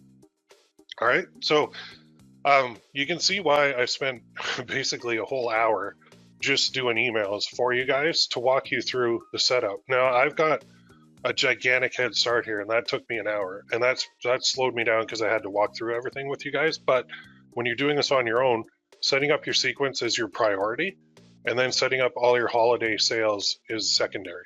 Okay, so just make sure you have at least 1 or 2 sales ahead, planned and scheduled to go in your email system. That way, the pressure's off you. So then you can focus on the real moneymaker. Well, this is actually the real moneymaker right here.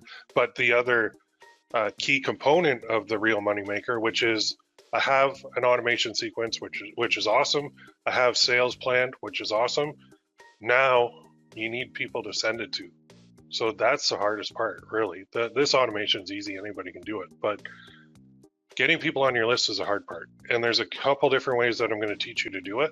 There's free ways, there's paid ways, there's a whole bunch of different ways. But when you build up this list and you have this going in the background, any ads that you run in the future, the ultimate goal should be to get them on your list. Because if they hear from you a couple times, they're eventually going to buy or they're going to leave.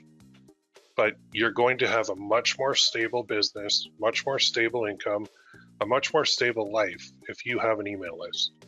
So I'm like, I used to be guilty of like not bothering with my list much in ecom, and I'm like, I wish I could rewind to like 5 years ago, and all I would focus on is picking a niche and building a list in that niche. And then I go to, once I had that mastered, I go to another one, because the money is in the list, and it's basically $1 per subscriber that you're going to make per month.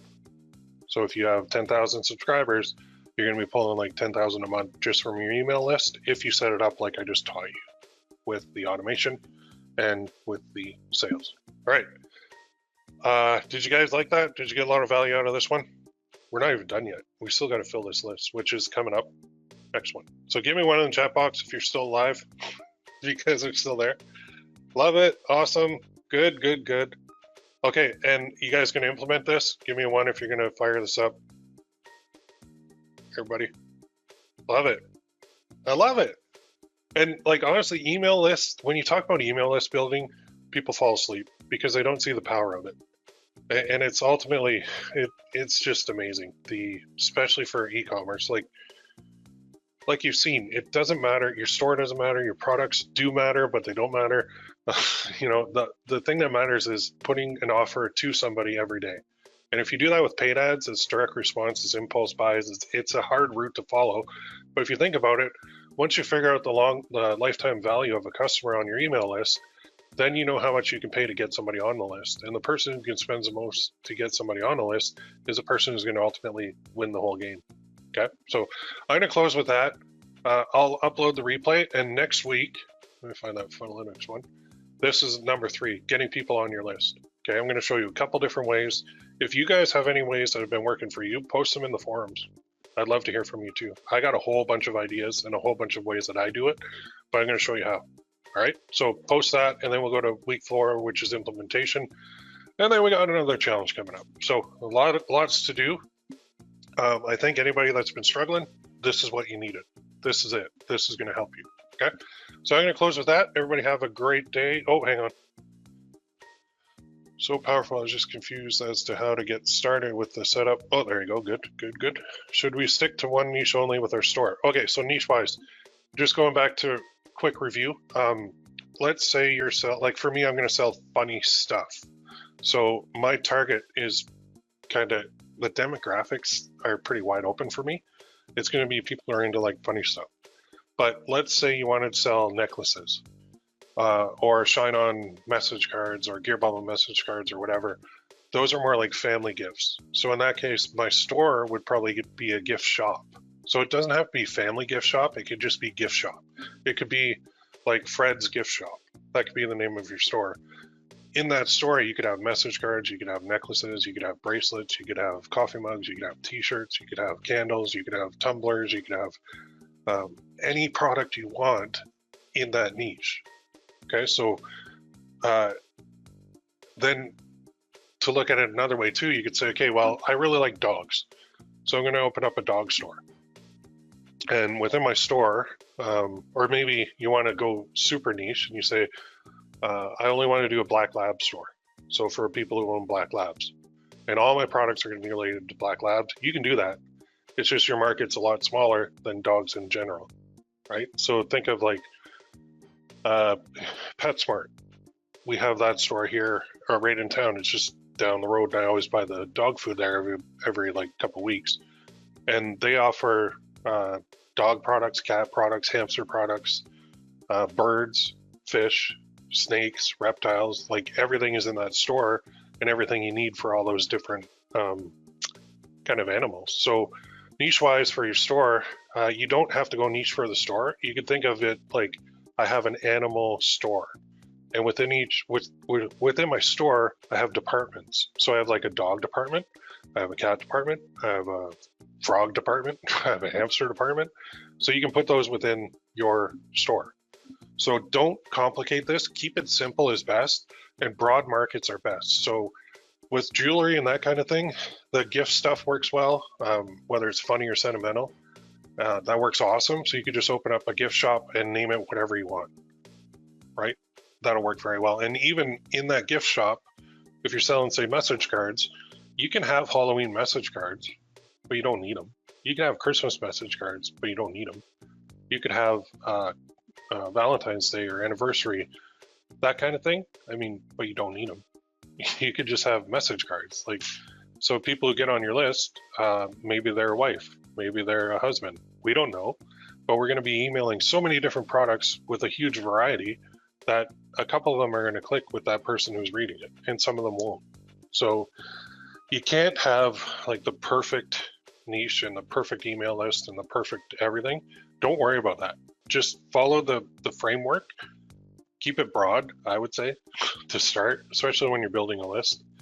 Because going back to the example I always use is like high school art teachers. Great niche, right? You could sell a lot of coffee mugs in that niche, couldn't you? No, you can't, because there's only a couple thousand in like the US. Whereas like teachers in general, there's like millions. So if you want to go small and dominate a niche, you can do that. You can make good money. But if you want to go really big, you gotta go broader. Okay. And it allows you more flexibility in what you sell to. All right. I'm gonna close with that. I will see you guys on the forums, and I'll see you next week on the next training. Everybody have a great day. And next week is, yeah, we're still not at Halloween. Okay. We'll see you soon. Have a good day, everybody.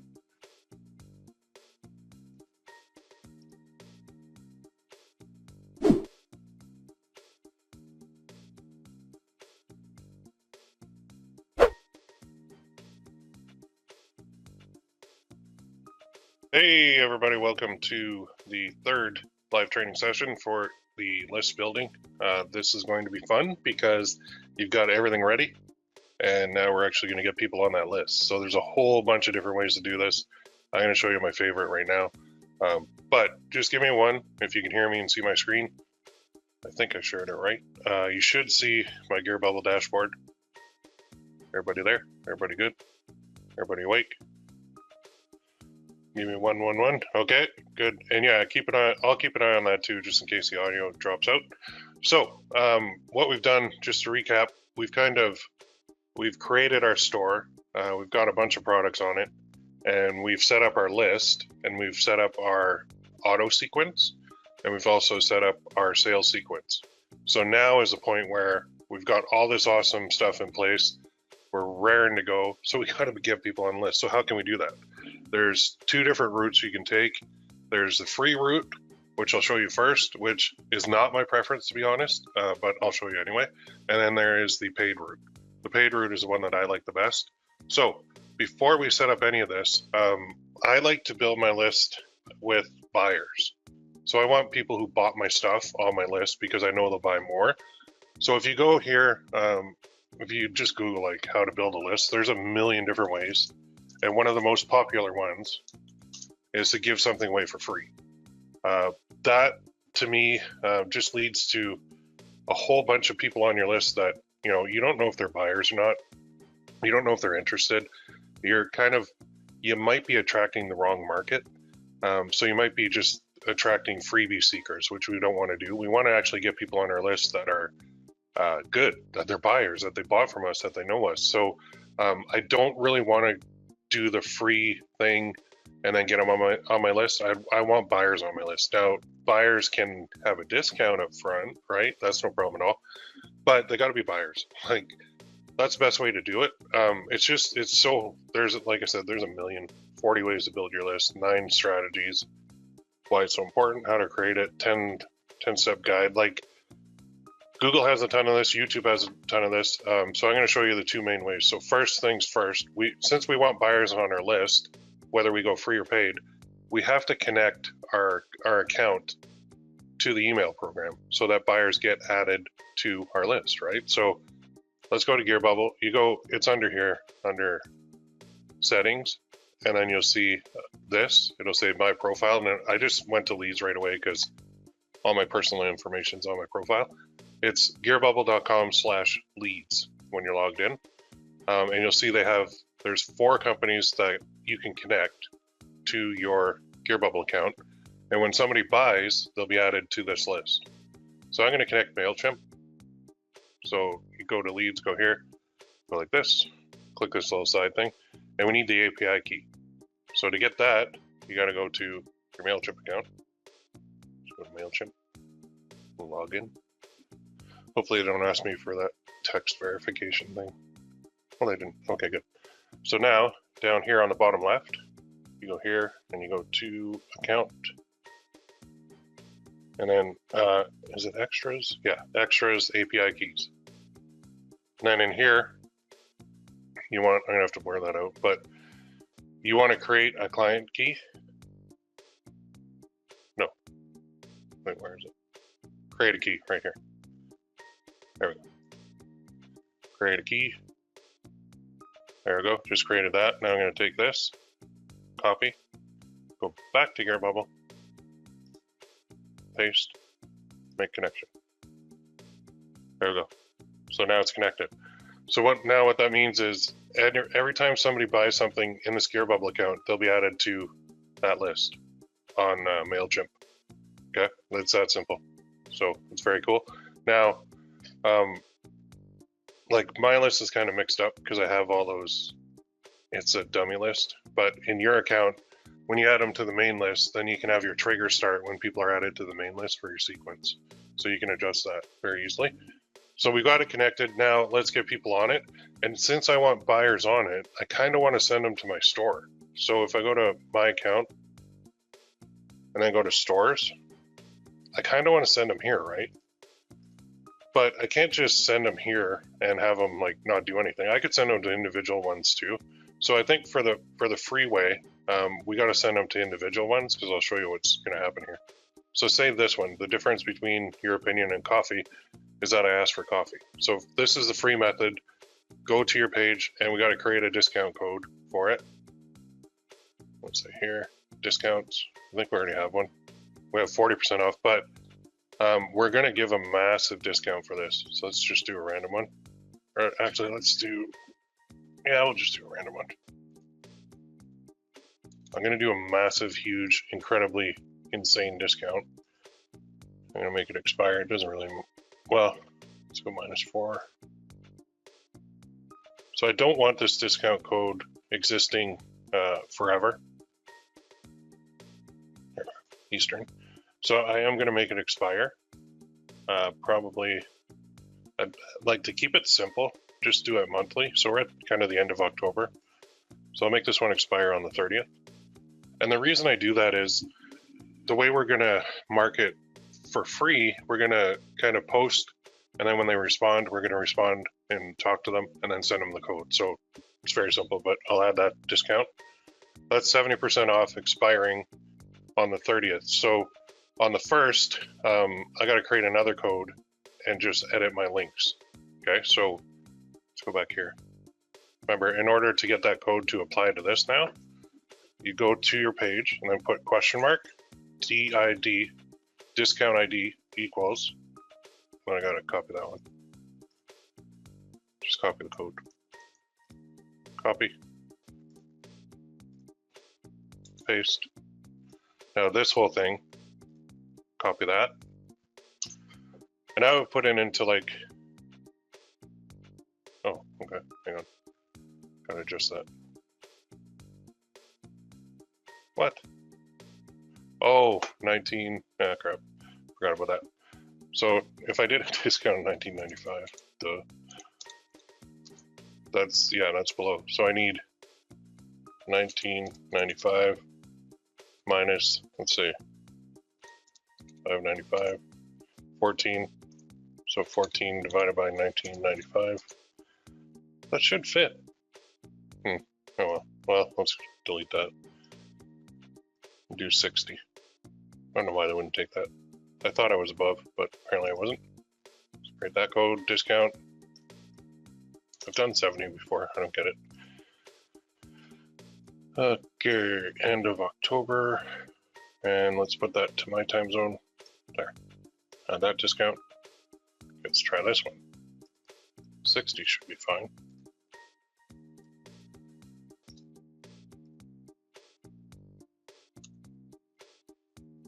There. Okay. So yes, you're not going to make much on this, but the whole goal of this is to get them on your list. Okay? Get them on your list with a buy. So they bought something at a massive discount, which is super attractive. Now they're on your list, and we're going to be marketing to that list to sell them more mugs. Okay? Do you see the genius in that? Pretty cool, right? So here's our link that we need. So I'm going to suggest taken this, and you could create a little sheet if you wanted. It doesn't matter how you track it, but let's say we created a sheet. Just do a blank one, and we'll call this sheet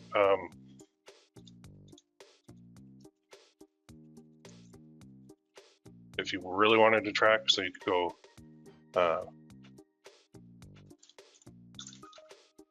code, discount, expiry. So the code is 0.6, expiry November 30th, 2021. And then the code is that part right here. If you really wanted to keep track of your codes, there. Format that to a percentage. So there we go. And then we could come in on the 1st of December, put our next code in, whatever it is. So just so we have them all in one place and we know what codes we did put out there, allow you to track it that way. All right, so anyway, back here. When somebody buys this at 60% off, they're gonna be on my list. And I'm not gonna make peanuts on this, like $7.98. I'm gonna make, what's the base cost on this? Back to my account. And it's this one. So at $7.98, which is, I make $1.03. But the point is to get them on your list. So that's fine. If you want to do a 50% off, you could do that. So if we did 50% off, that would put it at, let's see, well, 19.95 times 0.4 is $7.98, which is 60% off. So 19.95 times 0.5 is $9.95. We'll call that $9.98. So that would make us $3. So you could do 50% if you want to, but I'm not even going to save that. I'm just going to X out of this. The more you make it, like somebody paying that for a mug is a no-brainer, and now you just build some goodwill as well. Okay, so let's remember this link right here. Let's actually put this in here. So we can do direct link. And then we could also do, which I'll show you in a second, but we can do a store link, which will be our store, and then we just add that on it. Grab that code again. Grab that code with the DID equals. Go to our store. Now everything in our store is 60% off. Copy that, paste, there. All right, so the store link we're going to use in a minute, but this one is direct to that product. Now pick any product you want. It could be any of your products, doesn't matter which one. So this one is what I'm going to use for my free one. So I am going to copy link. Now, how can I build this for free? Well, I can do this. I can take a screenshot of this, save image as, and then I'll just go to D drive, challenges, we had number 26. I'll just save it here as front 3. No, I'll save it as the name. The difference between. So let's save it as the difference. Come on, spell right. The difference button. There we go. Okay, so now I go here. I go to good old Facebook. You can go to any social media site you want. You can go to Reddit. You can go to Twitter if you want. So let's say this. Let's do Facebook for now. So let's go coffee. Type in coffee. Because what are we looking for? We're looking for groups. Let's go to groups that have coffee in them. So there's a coffee meme. Funny coffee mugs. Ooh, 150K. Holy crapsicles. All right, let's go in here.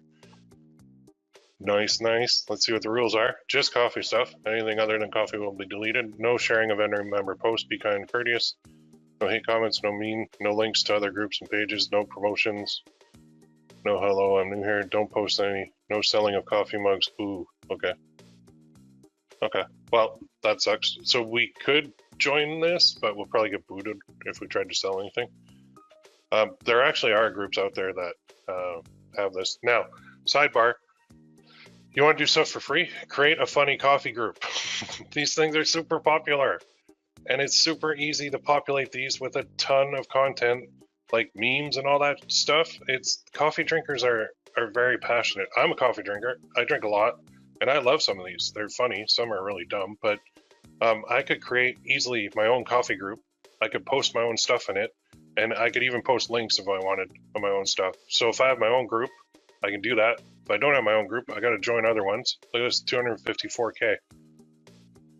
See why I did coffee mugs, like funny ones? Because these work. All right, so let's see. Why don't you say you want a free mug? Yes, you. Mug life. When you have over 800 mug designs, come up with dozens.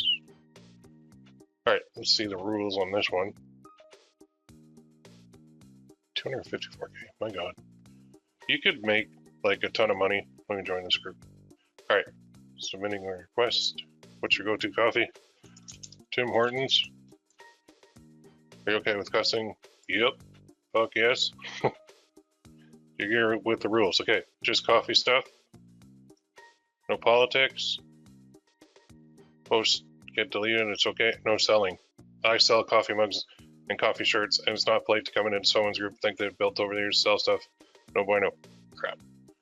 All right, so this group isn't going to work either. This is why I hate organic, by the way, but I am copying that because I am going to create my own group. I seriously hate organic because it's such a pain in the ass.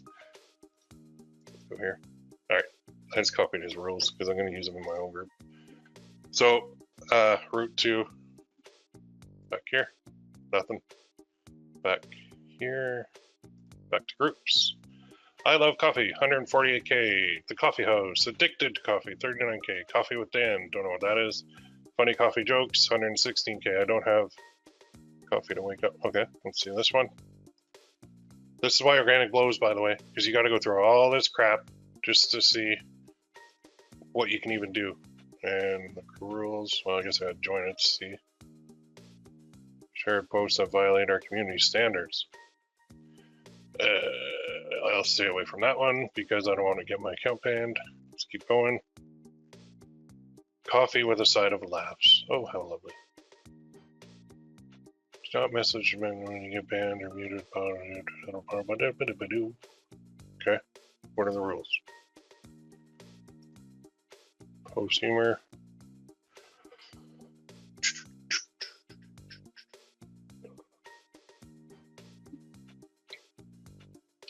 Adult humor. Okay, let's see if I can join this one. Joined.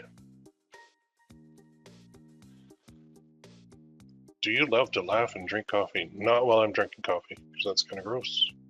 Prohibited. Yeah, see this? Buggers. I can't even sell crap in here. Meh. Keep funny and clean. Okay, so I wanted to show you this to show you how frustrating organic is. I don't even care about this group. I'm not joining it. But you can create your own group very easily and load it up with coffee memes, and use this little baby. Go through my link. Oops, not .com. My bad. Use this for $10 a month to schedule a buttload of traffic on your group. Super easy to connect. And then you can post your own stuff. And what I would do is make the group public, and you'll get a ton of people in there. You're going to have to set some rules on the group in order to keep out the spammers. You're probably going to need a moderator. You're going to have to follow the group. Organic is a gigantic pain in the ass. So Facebook is one way. If you can find a group that you can actually sell in, you can make a post in that group. Just post a screenshot of the coffee mug. When somebody responds, send them a message, say, hey, yeah, we saw you like this. You know, if you want to grab it, it's 60% off right here, and send them a link. That's organic in a nutshell. It is, I don't want to say it's easy to do because it's super time consuming. It takes forever. And but if you have no money and you have time to go through all this stuff, then you can. There was even a company called, what the hell is it called? Slack Social, I think. Yeah, this guy.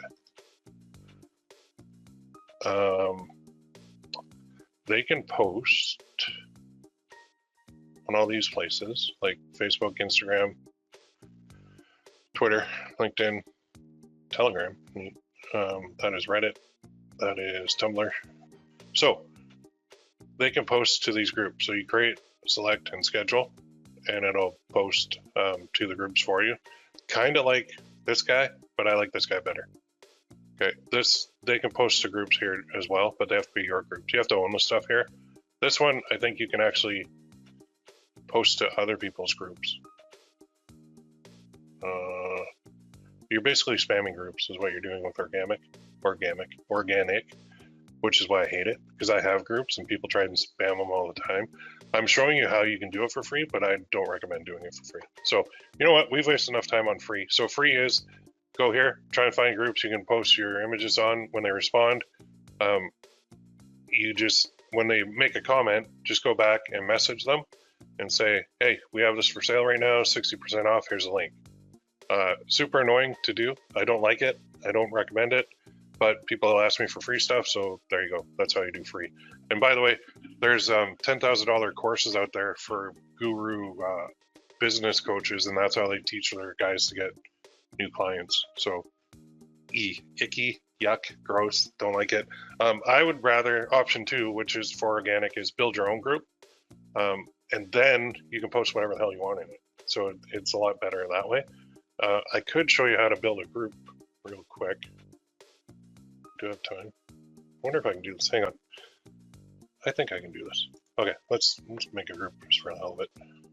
Since I know a lot of people want free traffic. So go to a group, create new group. So what I went to is my main thing. And then I went to groups. And then create new group. And then I'll name it. What should we name it? Coffee.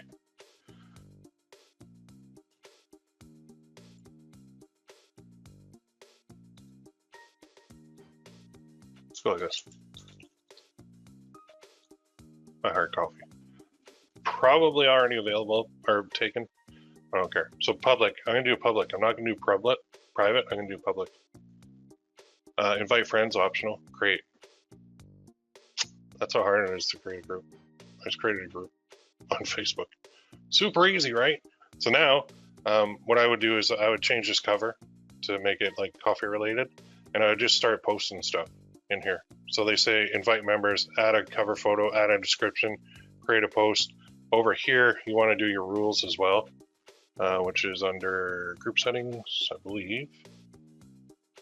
Visible web address, you can change that to, if it's available. I heart coffee. Nope, not available. Now, I gotta be careful with trademarks here. That might be taken. Let me just Google that. I don't want to get in trouble.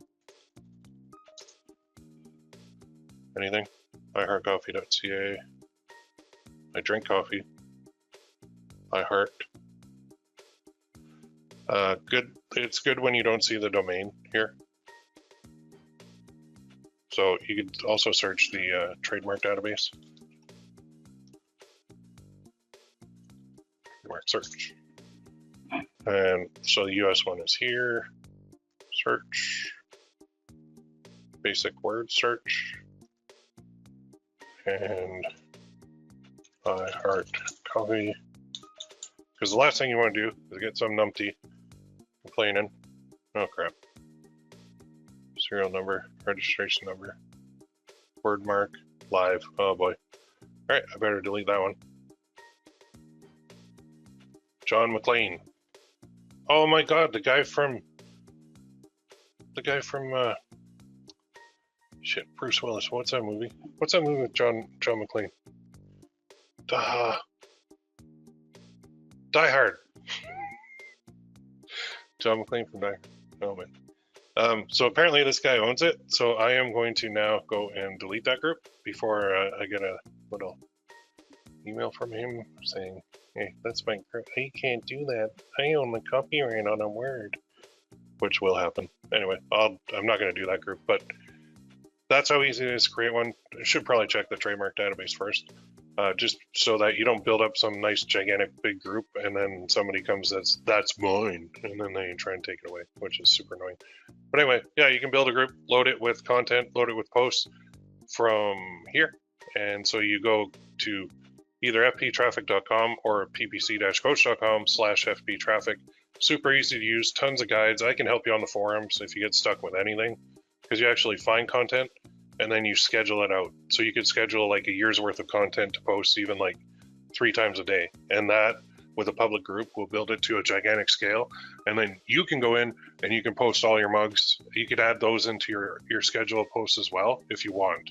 So when you own the thing, you can do whatever you want. When you try and go into other people's groups, they all know what people are doing now. Like I'm a group owner now too. Well, I have been for a long time, but people come into my group, like my PPC coach group, all the time, and they try and spam it with a bunch of BS. Like I have I have a lot of rules now, but anytime I see somebody in here trying to post something like that I don't like or I didn't approve, like I built this group, right? This is 9,800 people.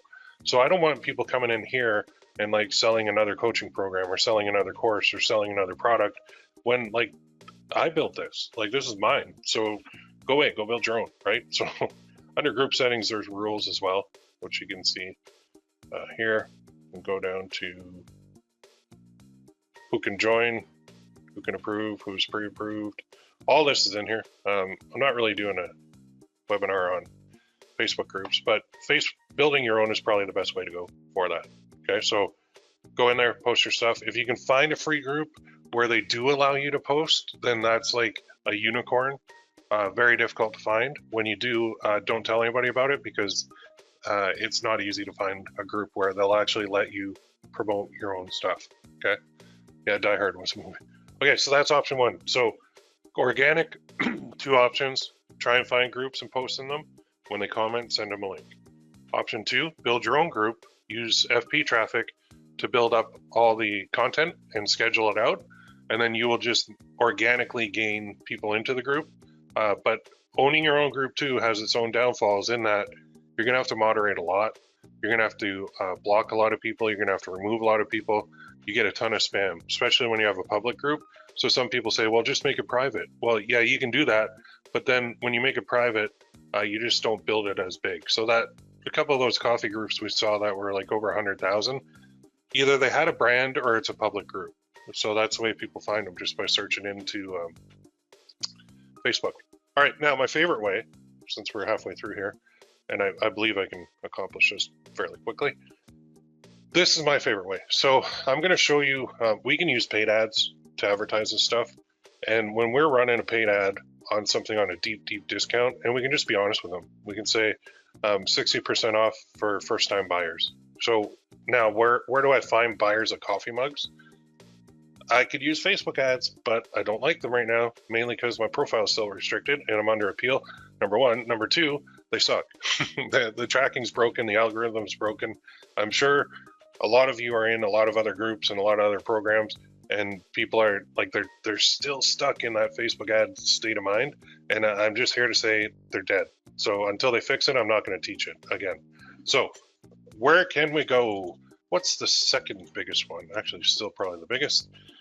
Google Ads. So I'm going to show you something super quick and simple. There's a lot of different ways you can do. You can do banner ads. You can do YouTube ads with videos. You can do link ads. You can. So I'm going to show you good old Google, what I call Google AdWords. So how easy is this? I'm going to show you super quick. Go to google.com/ads and you'll be taken to this page. Go to sign in, which you need a Google account, right? But I already have an account, so I'm just going to do a new ads account, new Google Ads account, which will take me here. And here, what do you want to promote? Your website, your business profile, your video? Well, I don't know, I'll do my website, doesn't matter. Now, here they have live chat. Can you imagine if Facebook had this? Live chat. I can click this and I will literally talk to someone right away. Oh, geez, you having trouble? Call the number. Like, holy shit. Really? Thanks, guys. Like, number and start chat. They want your business and they will help you. Unlike Facebook, who basically gives you the middle finger on everything. Facebook's like an abusive spouse, like an abusive partner who just beats the tar out of you and then tells you it's your fault. Like, no, thank you. I'm not doing that anymore. I'm going to a company that wants my money. This is it. Now, are you a professional marketer? Hell yeah, I am. Switch to expert mode. Because you guys are expert. So, I'm here. Now, what do I want? Oh, geez, do I want sales, leads, website traffic, brand consideration, product, brand awareness and reach, app promotion, local store visits? No, I don't need your guidance. I'll create one without. And I'm going to do a search campaign, good old AdWords. I know they call them Google Ads now, but it's always the AdWords to me. And I want website visits. What's my website? Well, now this is where we go back here and we pull up our store link. So I'm going to say this, I'm going to copy it, go back here, paste it, and it's going to scan it, make sure everything's okay. And then the campaign name, I'm just going to call this, what's today? October. Now you can number these too. Actually, let's number them. So this will be October 28, 21, 60% off store. Continue. So we don't really know who to target or what to target or anything like that yet, but I'll show you what we can do with that. So let's call this campaign. Thought we already did our campaign. Did I just name the account? For Christ's sake. I'm pretty sure I did. I think I just named my account wrong. Oh well. Fix it after. Alright, so let's do that again. Wasn't paying attention. 28/21. 60% off store. Now, I do not want display. Only want search. Under more settings, we have start dates, campaign URLs, dynamic, schedule. Under here, we can use a tracking template, but we're not going to bother with this today. We just want to keep it simple. Now, for countries, we can do, it's defaulting to Canada, or I can do enter another country, and I could go United States only if I wanted. And then down here under languages, English, audience segments. So there's a whole bunch of things we can do in here. If you do browse, who they are, detailed demographics, what are their interests, what are they actively researching or planning, how they've interacted with your business. We don't have that yet. Combined segments. So we're going to do now targeting for this campaign, targeting narrow the reach of your campaign to selected segments with the option to adjust the bids. Observation, don't narrow the reach of your campaign with the option to adjust the bids. So we're not actually going to use audience segments yet because we can't really exclude our buyers because we don't really have them yet. I hope that makes sense. Dollar budget, we're going to do Canadian. We're going to do, I don't know, 10 bucks a day. We can do $5 a day if we wanted. Bidding, look at this. We got clicks. We're going to bid for clicks. Set a maximum limit.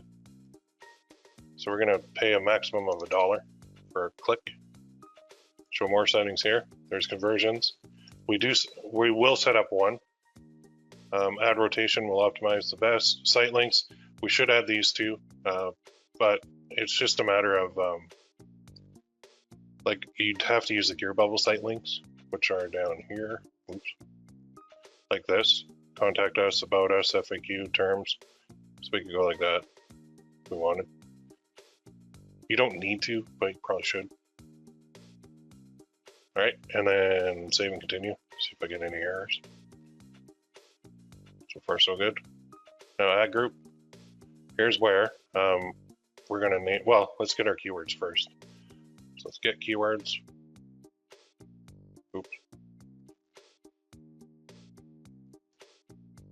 So let's say.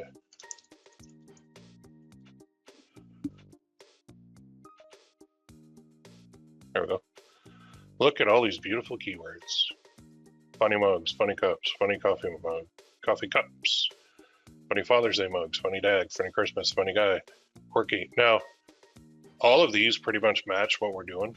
But I mean, you can go through and you can do all this broad match and phrase and all that stuff. Broad match is pretty broad. So sometimes what I'll do when I'm running my first campaign, I kind of want to keep it broad, and then I'll run a search, like a keyword report, and I'll see which keywords are actually working, and then I'll split those out into their own campaign. So think of this campaign as kind of like your first, you're casting a wide net to try and attract as many people as possible to your store, and then we'll look at the data and we'll see actually which keywords are working best, and those will create our own separate campaign just for those keywords. And that's where you really start optimizing and making like really good money. So if there's anything in this list that we don't like, we can remove it. So Mother's Day mugs, like all mugs for coworkers, boss, teacher, I would say at this point, like everything on here could be basically applicable to like any holiday or any job. And as you add more and more, it'll look even better. So I don't think we really have to remove anything yet. But like I said, we'll look at the we'll call this broad targeting. We'll look at the broad targeting for now, and then later on, when we find the good stuff, then we go to like phrase match and exact match and create our own accounts. So we're just going to broad, very broad. And the power of this is going to be in our offer. And our offer is 60% off anything in our shop. So if I go, what should we call this? Funny. Wait, we'll go, store.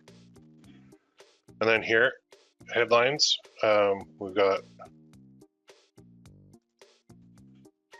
not much room here for this, but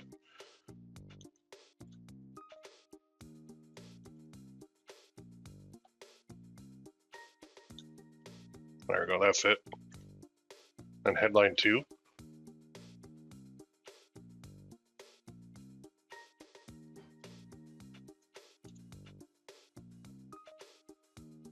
And then headline 3. Headline 3, there we go.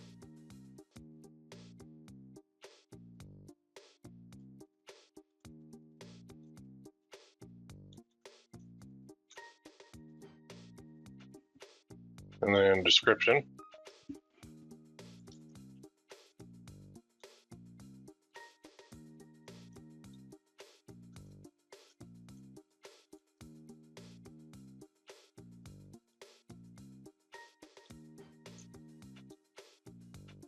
First time buyers only. Oh, yep, there.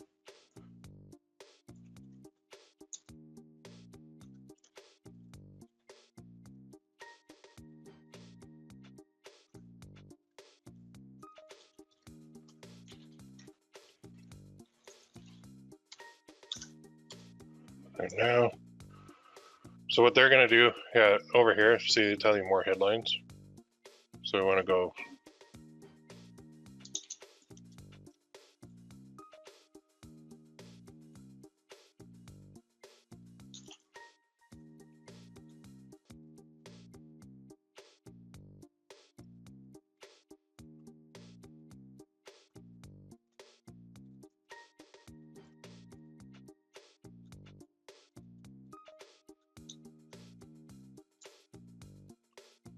you just kind of want to follow what they're saying over here. We do want a whole whack of them. There we go. Keywords: funny mugs, funny cups, funny coffee cups, funny Father's Day mugs, funny dad, funny Christmas, travel, sarcastic coffee mugs. Oh, here we go. Sarcastic coffee mugs. Okay, so let's go down here. Let's go sar.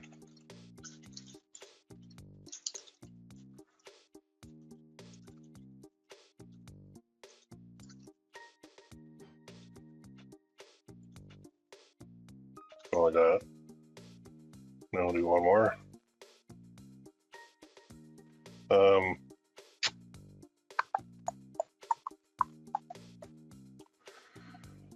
Coffee cups. Are these cups? Oh, I don't know.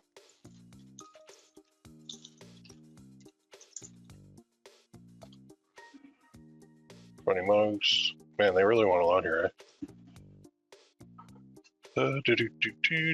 What did I say? First time buyer.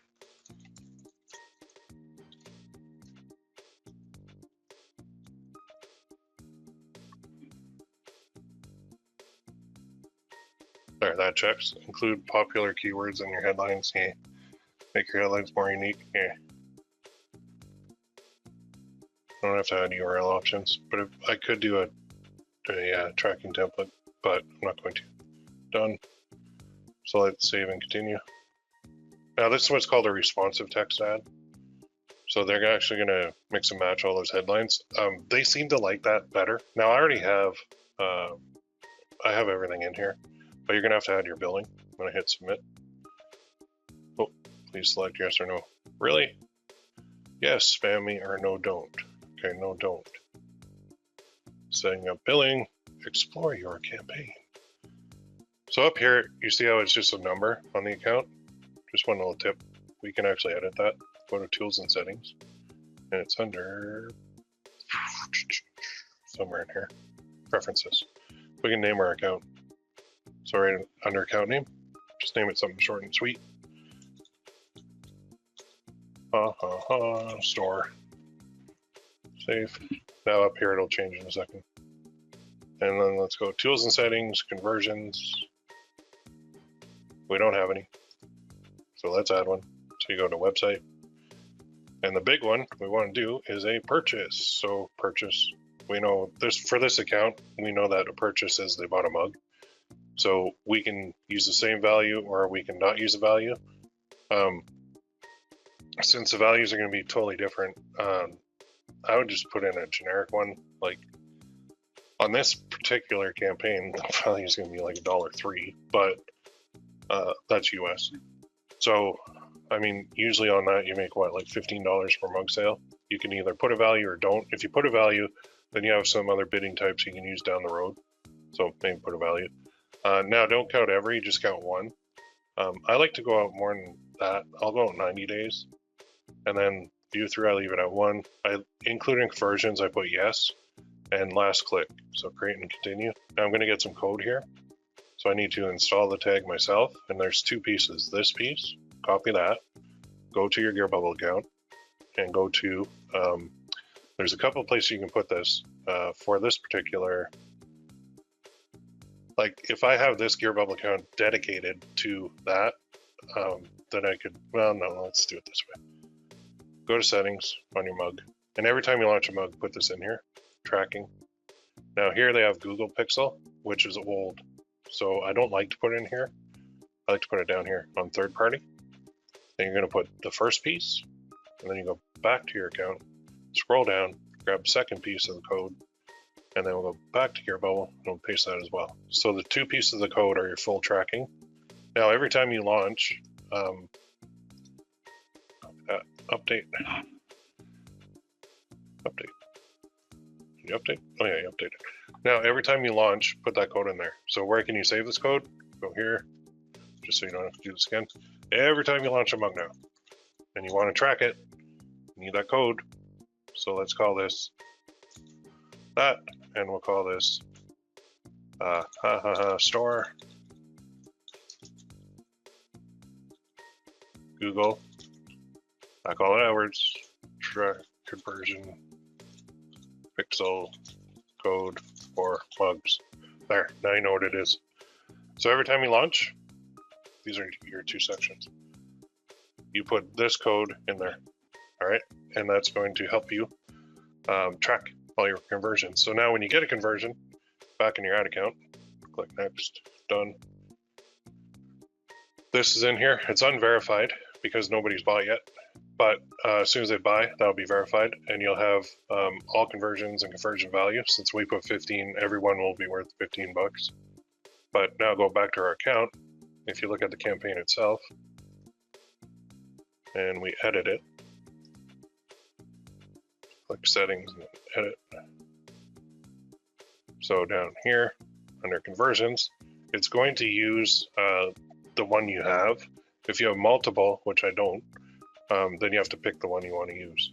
Okay, so we just have, to keep it simple, we just have one purchase conversion. So that one script, that one pixel is going to track the sales on all of my products. So that means too, when they go to my store and they buy something, if you look at the page, they do go through to here. And then when they buy, it will fire that pixel for it. So it'll track back here.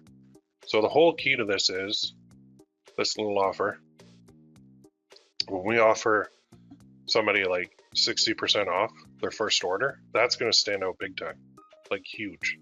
There's not a person in this world that would see that and think, oh, that sucks. Like, no, that's really good. So another little, since we have a little second here, that's a responsive ad. So if we want to kind of run 2 ads in the same ad group, you can create another ad, and we'll just do a, I don't want to do responsive. Where's my other one? What happened to my other one? Oh boy. Are they all responsive now? Did they just change something? They probably just changed it.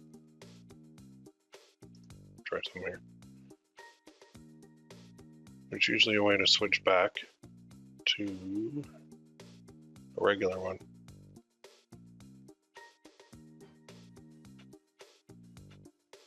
And I'm not seeing it. I'm having a brain fart. Creating one responsive ad can give you better performance than multiple text ads. Use expanded text ads instead.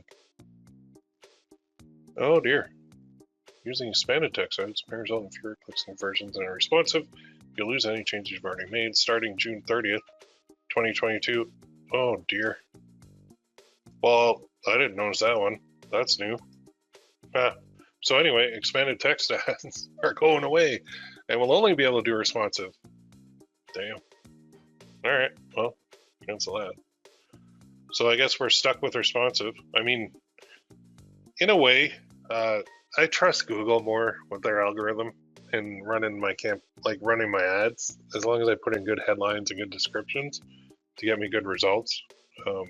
So that's, it used to be we could go in and we could put one headline, one description, and like one link and one display URL per ad, and we could create our own multiple ones. But I guess now they said, no, we're going to take that power away from you, and everything's going to be responsive. So responsive just means that they're mix and matching everything, as we saw in the setup. So we got to put a bunch of headlines, a bunch of descriptions, and then they'll just kind of give you feedback here. Oh, poor, that's not good. You do want this to be excellent. So if they're telling you to include that, then you might want to do it. If they're telling you to make it unique, then you might want to do it till you get a checkbox there. They have ideas here too. That's cool. And this. So they just want you to include more of those so that they can rotate through. So follow their advice. It takes a while. Like honestly, it probably will take about 15 minutes to set up an ad and getting these all green, because you can just gotta keep tweaking until everything's green. Once everything's green, you have a good ad, and then you'll get really good results. So let's cancel that. So now that we have this, what we can look at too, one other thing is tools and settings, and we can look at the keyword planner. And this is where we can discover new keywords, get search volume. So we'll do discover, and let's do this.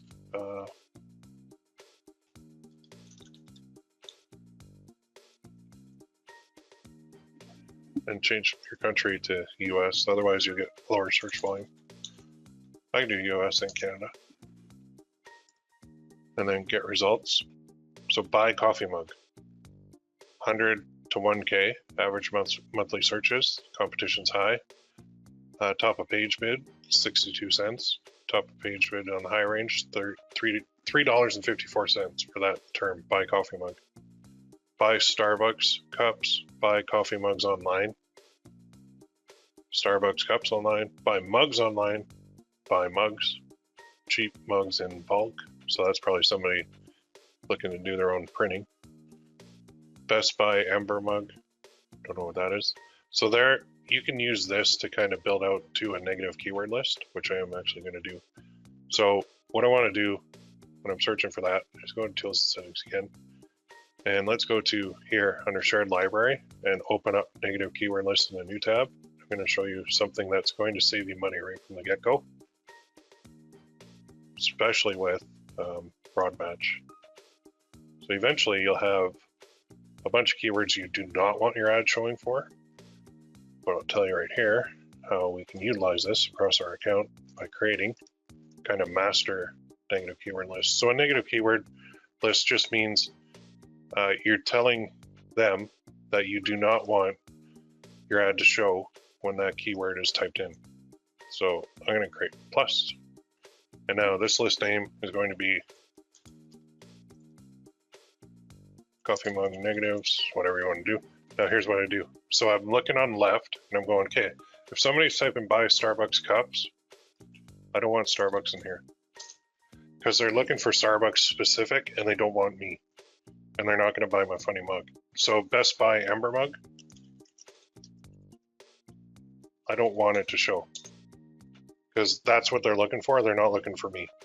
Now, you could argue that just because they're looking for something from Starbucks, they might still buy it from you. That there is that argument, which is true.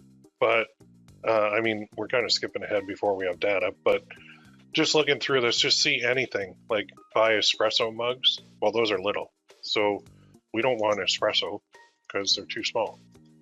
We just want big mugs for coffee. Coffee cup sets, we could do that. Starbucks, coffee mug for sale. Travel mug. So we don't really have, it's not really a travel mug, so I'm going to put travel in here. Wellberg coffee mugs, I don't even know what that is. So that's got my interest.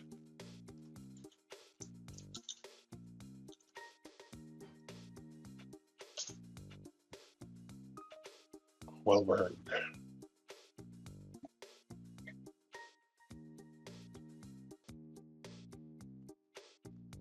Okay, still don't know what it is. Tea mug? Tea set? It could work, but I mean, if they're typing that in, they might not buy my stuff. I don't know.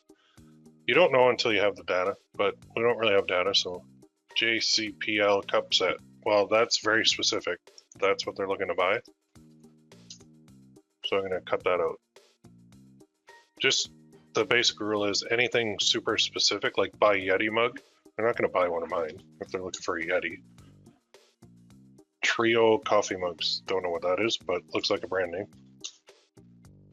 Buy sublimation mugs. So if somebody's typing in buy sublimation anything, they're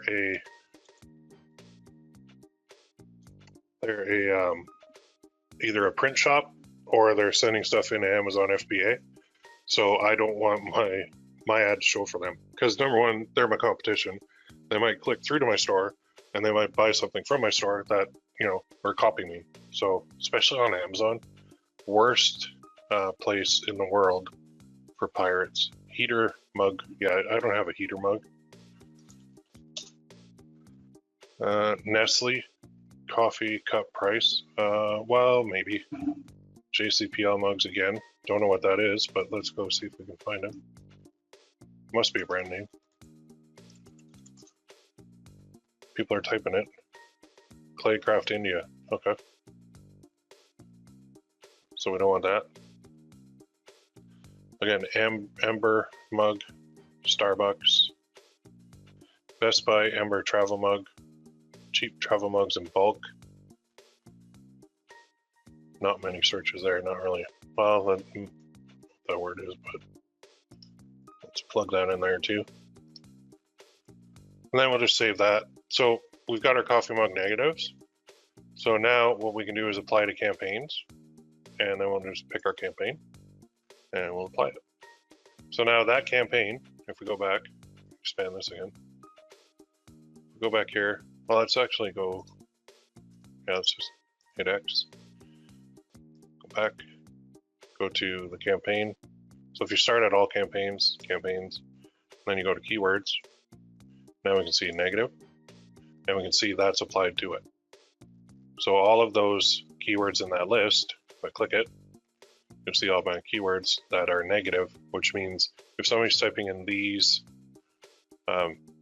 words, then my ads won't show, which will save me money because like most of these are very specific.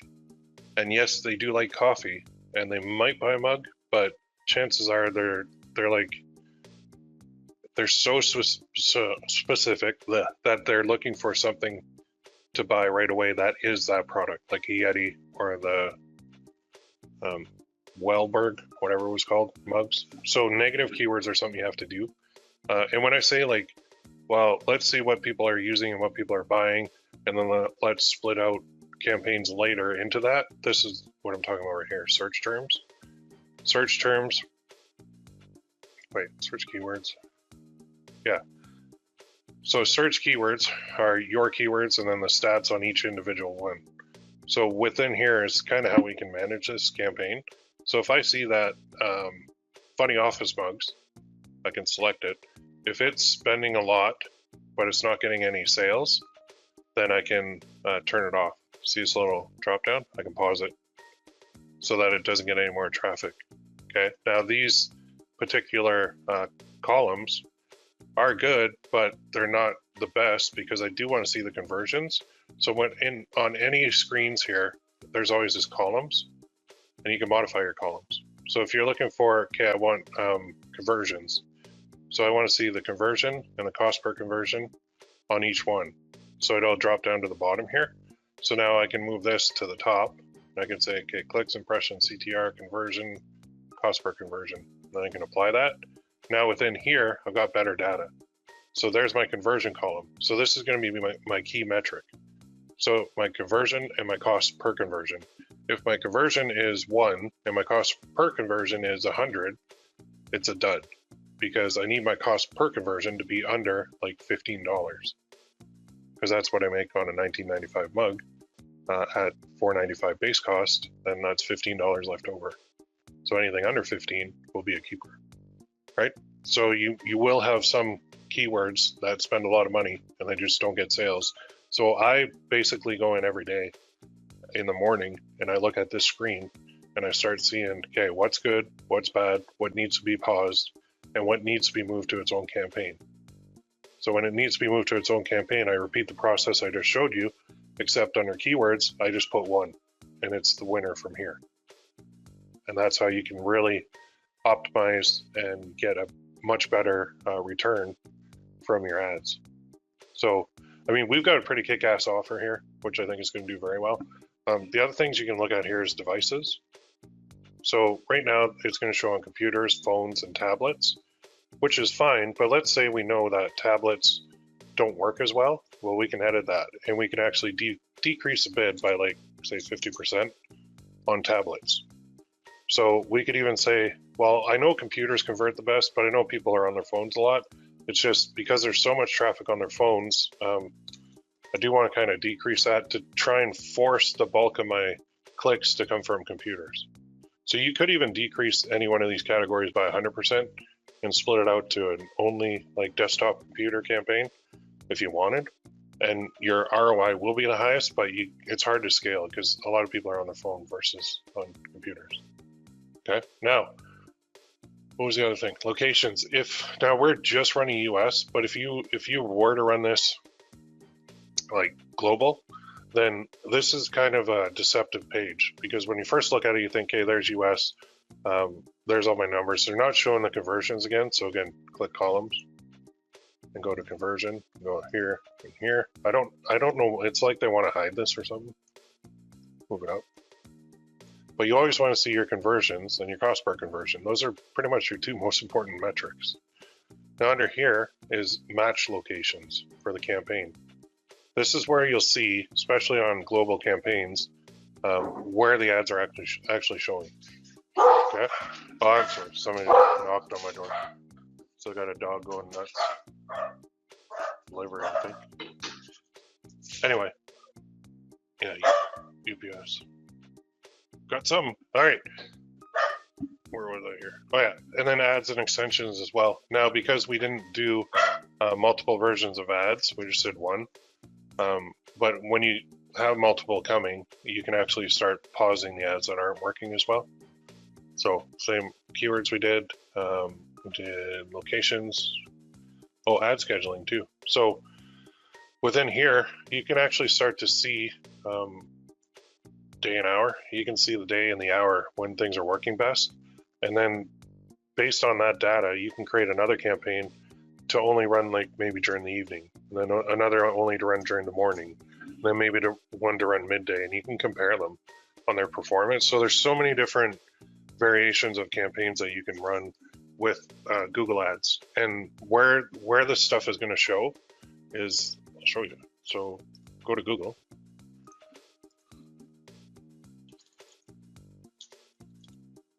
Well, I am on Google. Whoops. Okay, so people go to Google and they type in funny coffee mugs. Add. This is where we're going to show. Except ours is going to kick butt because Printify is saying great ideas for customizing black coffee mugs. Meh. Amazon is saying humorous mugs at Amazon. Nice try. I don't even know what this is. You Mista? Whatever that is. Funny coffee mugs, quality and science. You can tell which ones have a little bit of experience because these links are those actual site links. So you can put these on your page too, on your ad. Funny coffee mugs, shop hilarious gifts. So our ad is going to say 60% off first-time buyers. So what's going to get the click? We are, because we're going to destroy them with our headline easily. Now this on the right, these are Google Shopping ads. So for that, you need a merchant account and a shopping feed, a little bit more advanced than what we're doing here. This is the easiest place to start because people are literally typing that in and then our ad is showing. So this is just behavior based. They're looking for stuff. There's images. If we scroll down, there should be some at the bottom too. There's one at the bottom. Okay, I want one of those.com, funny, novelty, cool, and rude coffee mugs. Oh, that's interesting. So I want one of those.com. Now I'm not going to click his ad because I'm an old school guy, but I can type it direct. And this is where you'll see your competitors. And they've already got their Christmas sweaters. The annoying pop-up is there. Top picks. Oh yeah, they got tons of stuff on here. This particular store is probably 100% based on AliExpress and drop shipping, so they're going to struggle this year, I imagine. Because shipping is going to be awful. Oh yeah, these are all... Watch this, Mandalorian, just sidebar. Mandalorian shaped mug, okay.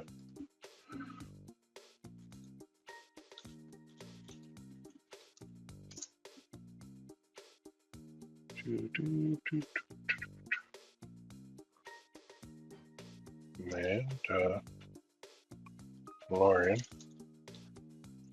shaped mug.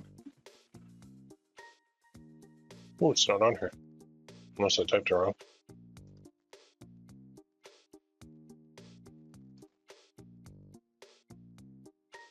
Mandalorian. Let's try this. There's a bunch of stuff. Can't find them. I could probably find the mug. It'll take me a minute, but you can see people like they'll drop ship all this stuff from China. Squid Game mask. I bet these are going to be super popular, like big time. That one's pretty cool. If I ordered this one, I don't know if you've seen Squid Game, but $7.80, and then somebody will sell it on their store for like $30. That's drop shipping.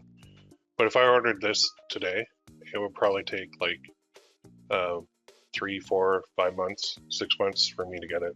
So if you're running a store like this and somebody orders today and they're like, oh, that's perfect for my little boy for Christmas. Yeah, good luck. They're not getting it by Christmas. And then you got a pissed off customer, and then you got chargebacks. Then you lose your merchant account. Then you got to refund them. Then it's like, oof, drop shipping is like, it's a mess right now. Just a total mess. And a lot of these are trademarked too by Disney. So you don't, then there's Marvel. Yeah, do not do that. This store is just begging to be sued. Stranger Things, yeah. Bad idea unless you have the licensing for it. Bad idea. Anyway, that was a total sidebar. Back to here. So your kind of homework now is pick a route. You can go free or you can go paid. Free, either go annoy people online or create your own group and don't annoy people online. And paid is the simplest way, is a nice good old Google Ads account using pay-per-click. Showed you how to set it up, showed you the keyword list, the keywords, the broad, the strategy, the negative keywords, and then how to kind of scale that a little bit as well. So finally, last thing I'm going to cover today is implementation week. So we are moving into that for the next week. Now, last time I did this, and I'm going to post a thread on this too, here, I'll move this over. These are my notes. So we're now entering implementation week where you put all the training into action. I'm upping the price for this one. So last time I did this, it was $50. All people had to do was post a thread, and I'll show you exactly where to post the thread. Go to the forums, go here, and see this post thread button? Click it. You that's what you have to do. Put a title, Will's implementation week thread, boom, here's what I did today. And then you're going to update that for the week. That's all you have to do. It will take you 10 seconds. And then what I do is I go in and I look at all the implementation, like this one. I look at all these, implementation week, and I take their names and I enter them into a draw. And then I give them $50 to the winner. So last time was 50, this time it's 100. I'm bribing you to do something. I'm bribing you to help yourself make money. I'm gonna take everybody who took action is going into a draw, which I will do live on the next challenge, first live webinar, which is coming up in 2 weeks. So we've got implementation week, then we've got the next live training webinar where I'm going to give away that $100 to the person, well, out of those people who actually followed this instructions that I just gave you. They'll be entered into that draw. I'll draw it live using that random number generator again that I did last time. Go back to last challenge, actually the first challenge of this is where I did it right away. So I want you to make money. Building a list is a great way. You have all the tools now. You can build a store for free. You can build auto sequences. You can build sales sequences. Now you know 3 ways that I've showed you today how to get people on your list. So this buyer's list that you're going to have is going to outperform any like freebie seeker list out there. So you don't need to have 500,000 people on your email list. You could have like 500 buyers on your list that will buy, 3 times a year from you, and you could make a good living off that alone. And with the email auto sequence in place and the sales being scheduled, that part is hands off. So now your only goal and your focus is to, keep launching products, keep building campaigns to get people onto the list, keep optimizing your data, keep managing, and then you can scale. As you're getting more and more sales, you can actually run more and more campaigns to build up that list faster, which then feeds the automated sequences, which feed the sales schedules, and your sales just snowball. So starting out, it's not the easiest thing, but after you get a couple thousand people on that email list, all of a sudden, it's a really good business to be in and very fun, and it works year round. Because every time there's a sale, boom, you've got your 4-day sequence all ready to go. You don't even have to do it. You did it once on setup. So the legwork with the email list building, there's a lot. And maybe that's why people don't do it, because of instant gratification. They want to I want to launch a campaign, then I want to run ads to it, then I want sales, and that's it. But that is a short-term vision. We need a long-term vision with list building. And that's what I've provided in this training. So to recap, week 1, we talked about the products and putting them on your store. Week 2 was all about email sequences and sales. Week 3 is all about getting people onto your list. Week 4 is actually doing it. So now you've got to go do it. And then when you do it, I'm going to reward you because I'm going to do that draw for $100 for everybody who actually does something. Okay, so you have no excuses. This stuff works. I make a ton of money off my lists. Like, you wouldn't even believe it. It is the best way to do print on demand, basically any business. If you have an email list, you're laughing. If you don't, you're going to struggle. And I think a lot of people that I've talked to over the years, when I'm like, how big's your list? They're like, what's a list? And I'm like, oh shit. Okay, well, that's why you're struggling. You don't have a list. If you have a list, you wouldn't be struggling. So put your focus onto building a list. It is awesome. It's a great way to do it. And then you can certainly do other methods and other styles on the side, but put the bulk of your effort into that, and you're going to be doing awesome. Really, really well. Do you sell POD products to an email list? Yes, I do. I've got mugs, and I've got necklaces, and I'll mix and match. You can have a general store, and you can sell whatever you want to it.